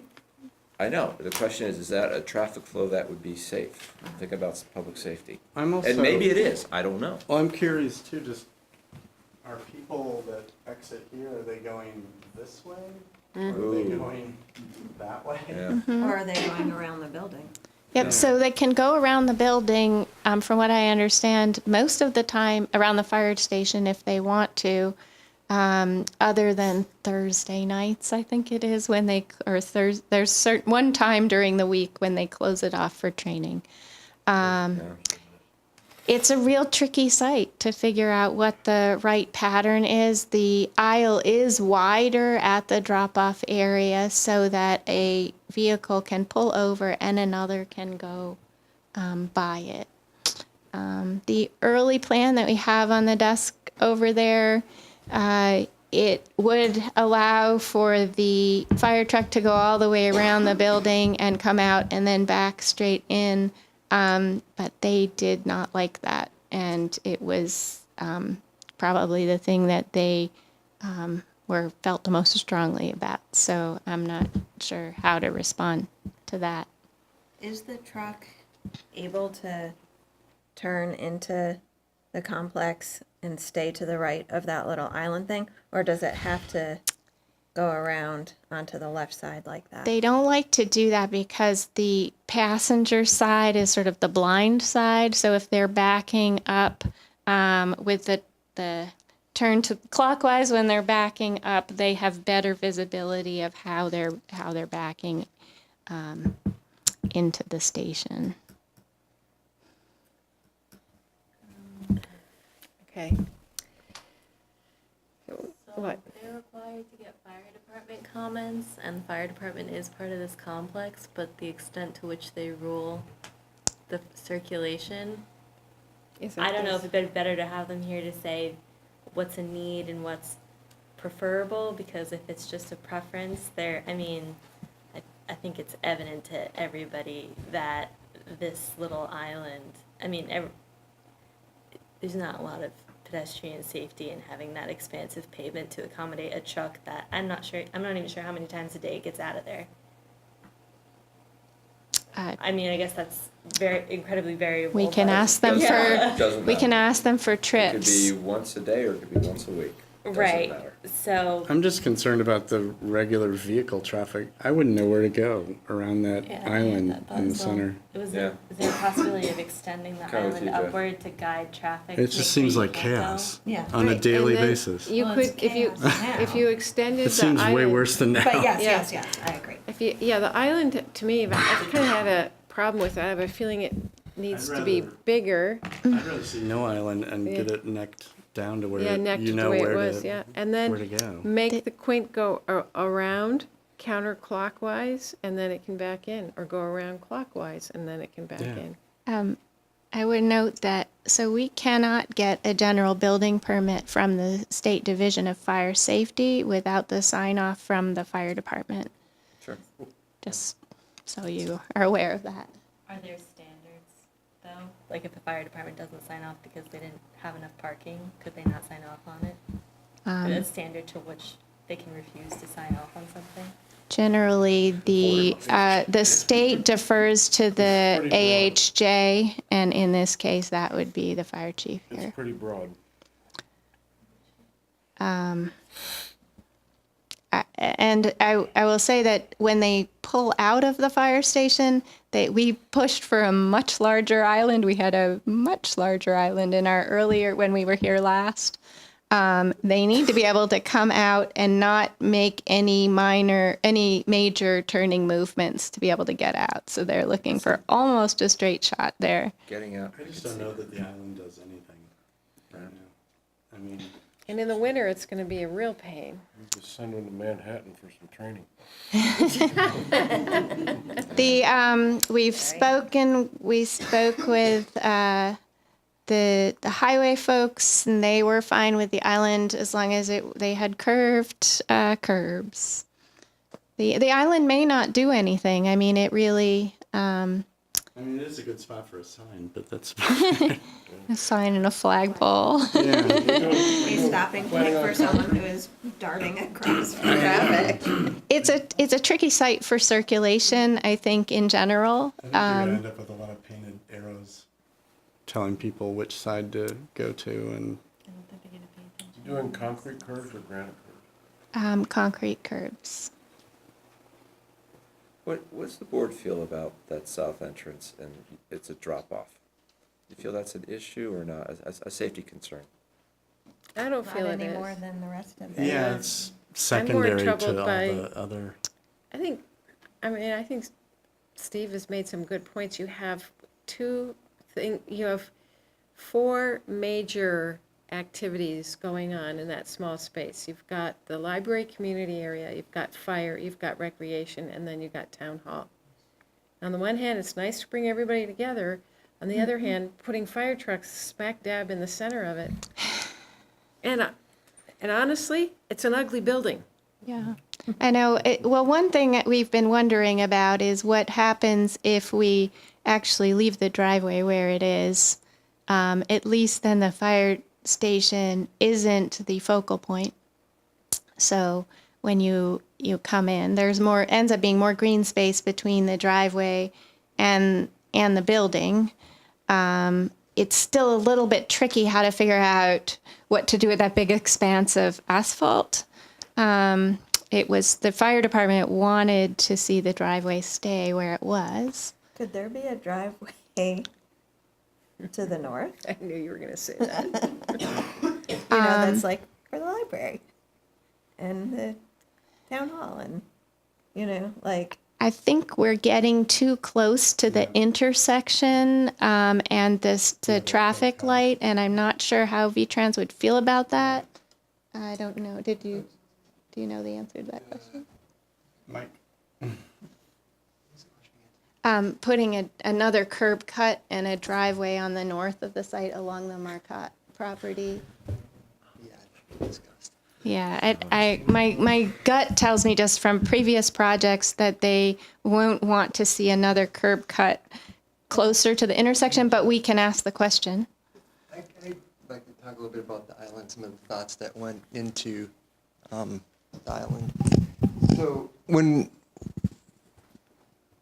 we're looking, I agree that this is a lot of pavement to go across and is not necessarily the best for a pedestrian to cross through, and that we do have a marked crosswalk here. But to address the reality that people generally take and walk along the desired lines, we feel that there's going to be people crossing through this. And with the pavement expanse this wide, if you're standing here and you see a car come racing in here, or the door open and the lights turn on and you're here, what do? Do you just stand there and freeze and hope they see you if it's dark? With an island there, it provides at least some sort of refuge where you may not be able to make it all the way across before a car comes, but at least you have a point to go and stop that's logical, where you're probably not going to get hit standing next to a curb. But I think from a car standpoint, you don't know which side of that island to go to. Agreed. And I think with like on Shelburne Road, the pavement, the sign that has the median with the arrow to the right of it, and just like we have some pavement markings here, a few pavement markings could provide some definition of the vehicle flow. Right on with the island. Refuge perspective, I've done that numerous times on islands in traffic. But I'm not keen on the idea of a deliberately made plan that has to have a refuge. I agree. You know what I mean? We're I was hoping that $6 million on this I know, but I thing. was hoping through this whole process that condition would get better, and it's gotten worse. Yeah. It has, yes. I imagine that's wider than it is today. No? It's quite a bit narrower. In fact,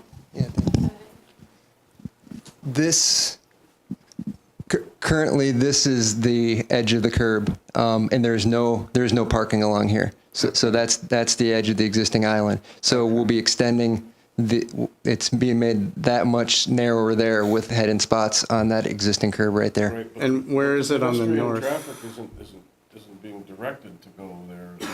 That's not a formal. That's not a sidewalk there, is it?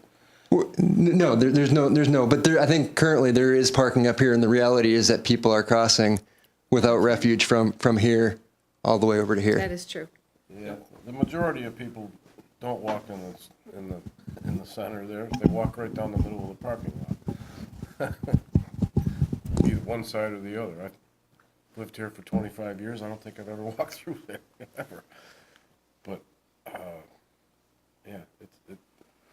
It seems a little disconnected to me. So what do we do? Can we deliberate on it? And issue a decision with additional? Yeah. Okay. Why is the fire department not here? Yeah, I don't know why the fire department is not here. You can make a request to have Yeah. them here. Do a number seven. Especially since they're an interested party. Yes, Joe. You gonna swear me in, or? Yes. Swear affirm to tell the whole truth, nothing but the truth. I do. I just want to bring up that we are, as a project, kind of under a time constraint, and I certainly, every developer, public or private, comes up and kind of cries the same story, but I do want to remind, or at least bring up for the DRB, that the juice is running in terms of the public financing that is already We've going never into missed this a deadline, project. No, I Joe. understand that. So I just want to bring up that we are doing our best to bring this project to fruition as quick as possible to have the taxpayers save the most money in the long run. So. Thank you. What's the daily cost? Why is there a daily cost? Yeah, what's the daily cost? So It's. Quantify it. So we are fighting a really hot bidding climate coming up for the next year. So the hope was that the project would be bidding in June and be starting construction in July. And so from a permitting point of view, we're hoping to have all of our permits in the end of May. So that we can move forward. Our construction managers have told us that for every month we delay, we could be looking at between $25,000 and $40,000 in terms of additional just markups from bidding. So this is from them, not from me. But that's why we're starting to feel the heated pressure. I think we start to push into winter conditions if we get too far along. Well, here's what I will say, if it provides any comfort. As you know, it's 10:20. We had a packed agenda tonight, and we kept you guys on so that we could take it up. And we appreciate that. So, and I'm gonna move to take the whole matter under advisement, so we can issue a decision and perhaps ask that the fire department be here. I understand that you're under a rush, but this is honestly, it's a project that's big and needs a lot of consideration. Absolutely. And we're going to give it that. Understood. Do we save any money with not having a basement? No. You did save some money by not having a basement. Will I see it in my taxes? I thought it became fairly neutral, that there were some other costs and that There have been significant costs added from many of the departments with whom we've met. There have been, again, the cost of construction never goes down. We have a cost estimate. We do not have pricing for the project right now. We believe we can bring the project in within budget, but it's going to be really hard, and we're probably going to have to change a few more things, honestly. Okay, well, I would like to move to take the matter under advisement and deliberate on it so that we can have time to consider it and issue a decision which might ask for additional information. And we'll do it very quickly. I'll second that motion. Any discussion? All in favor? Aye. Any opposed? Next matter on our agenda is to continue the last matter on our agenda, which, yeah, don't we have to not continue it, but to accept the withdrawal? I'll make a motion to accept the withdrawal of the application. Can I have a second? Second. Any discussion? All in favor? Aye. Any opposed? None? Take a motion to, any new business other than we'd like to have a retreat after the election? Well. What about? This is gonna be your last meeting? Well, it's looking good for my election, but you never know. That being said, I don't know, I'm torn if I should vote for you or not. Your opponent's so appealing. Let's all do Zero. Nothing. Let's write Because in. if your opponent wins, you get to stay here. We only need one vote, We right? can write in for somebody else. That's true. You could. That being said, I'd like to go on record thanking Mary for her service Oh, for 4 thank years. you. And Yes. It's been a pleasure working with her on the board. Thank you. I wish her the best of luck on this select board. Well, he's the one who talked me into it, so I have a feeling you wanted me, had an idea how to get rid of me. Nah, I don't think so. No sale.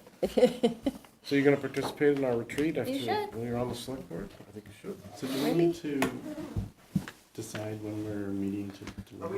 Yeah, why not? Yeah, Yes. we need to adjourn. Yes. Yeah. Yeah, move to I make a adjourn. motion to adjourn. Second, Second. all in Aye. favor? Aye, aye, aye. We're out. Wow.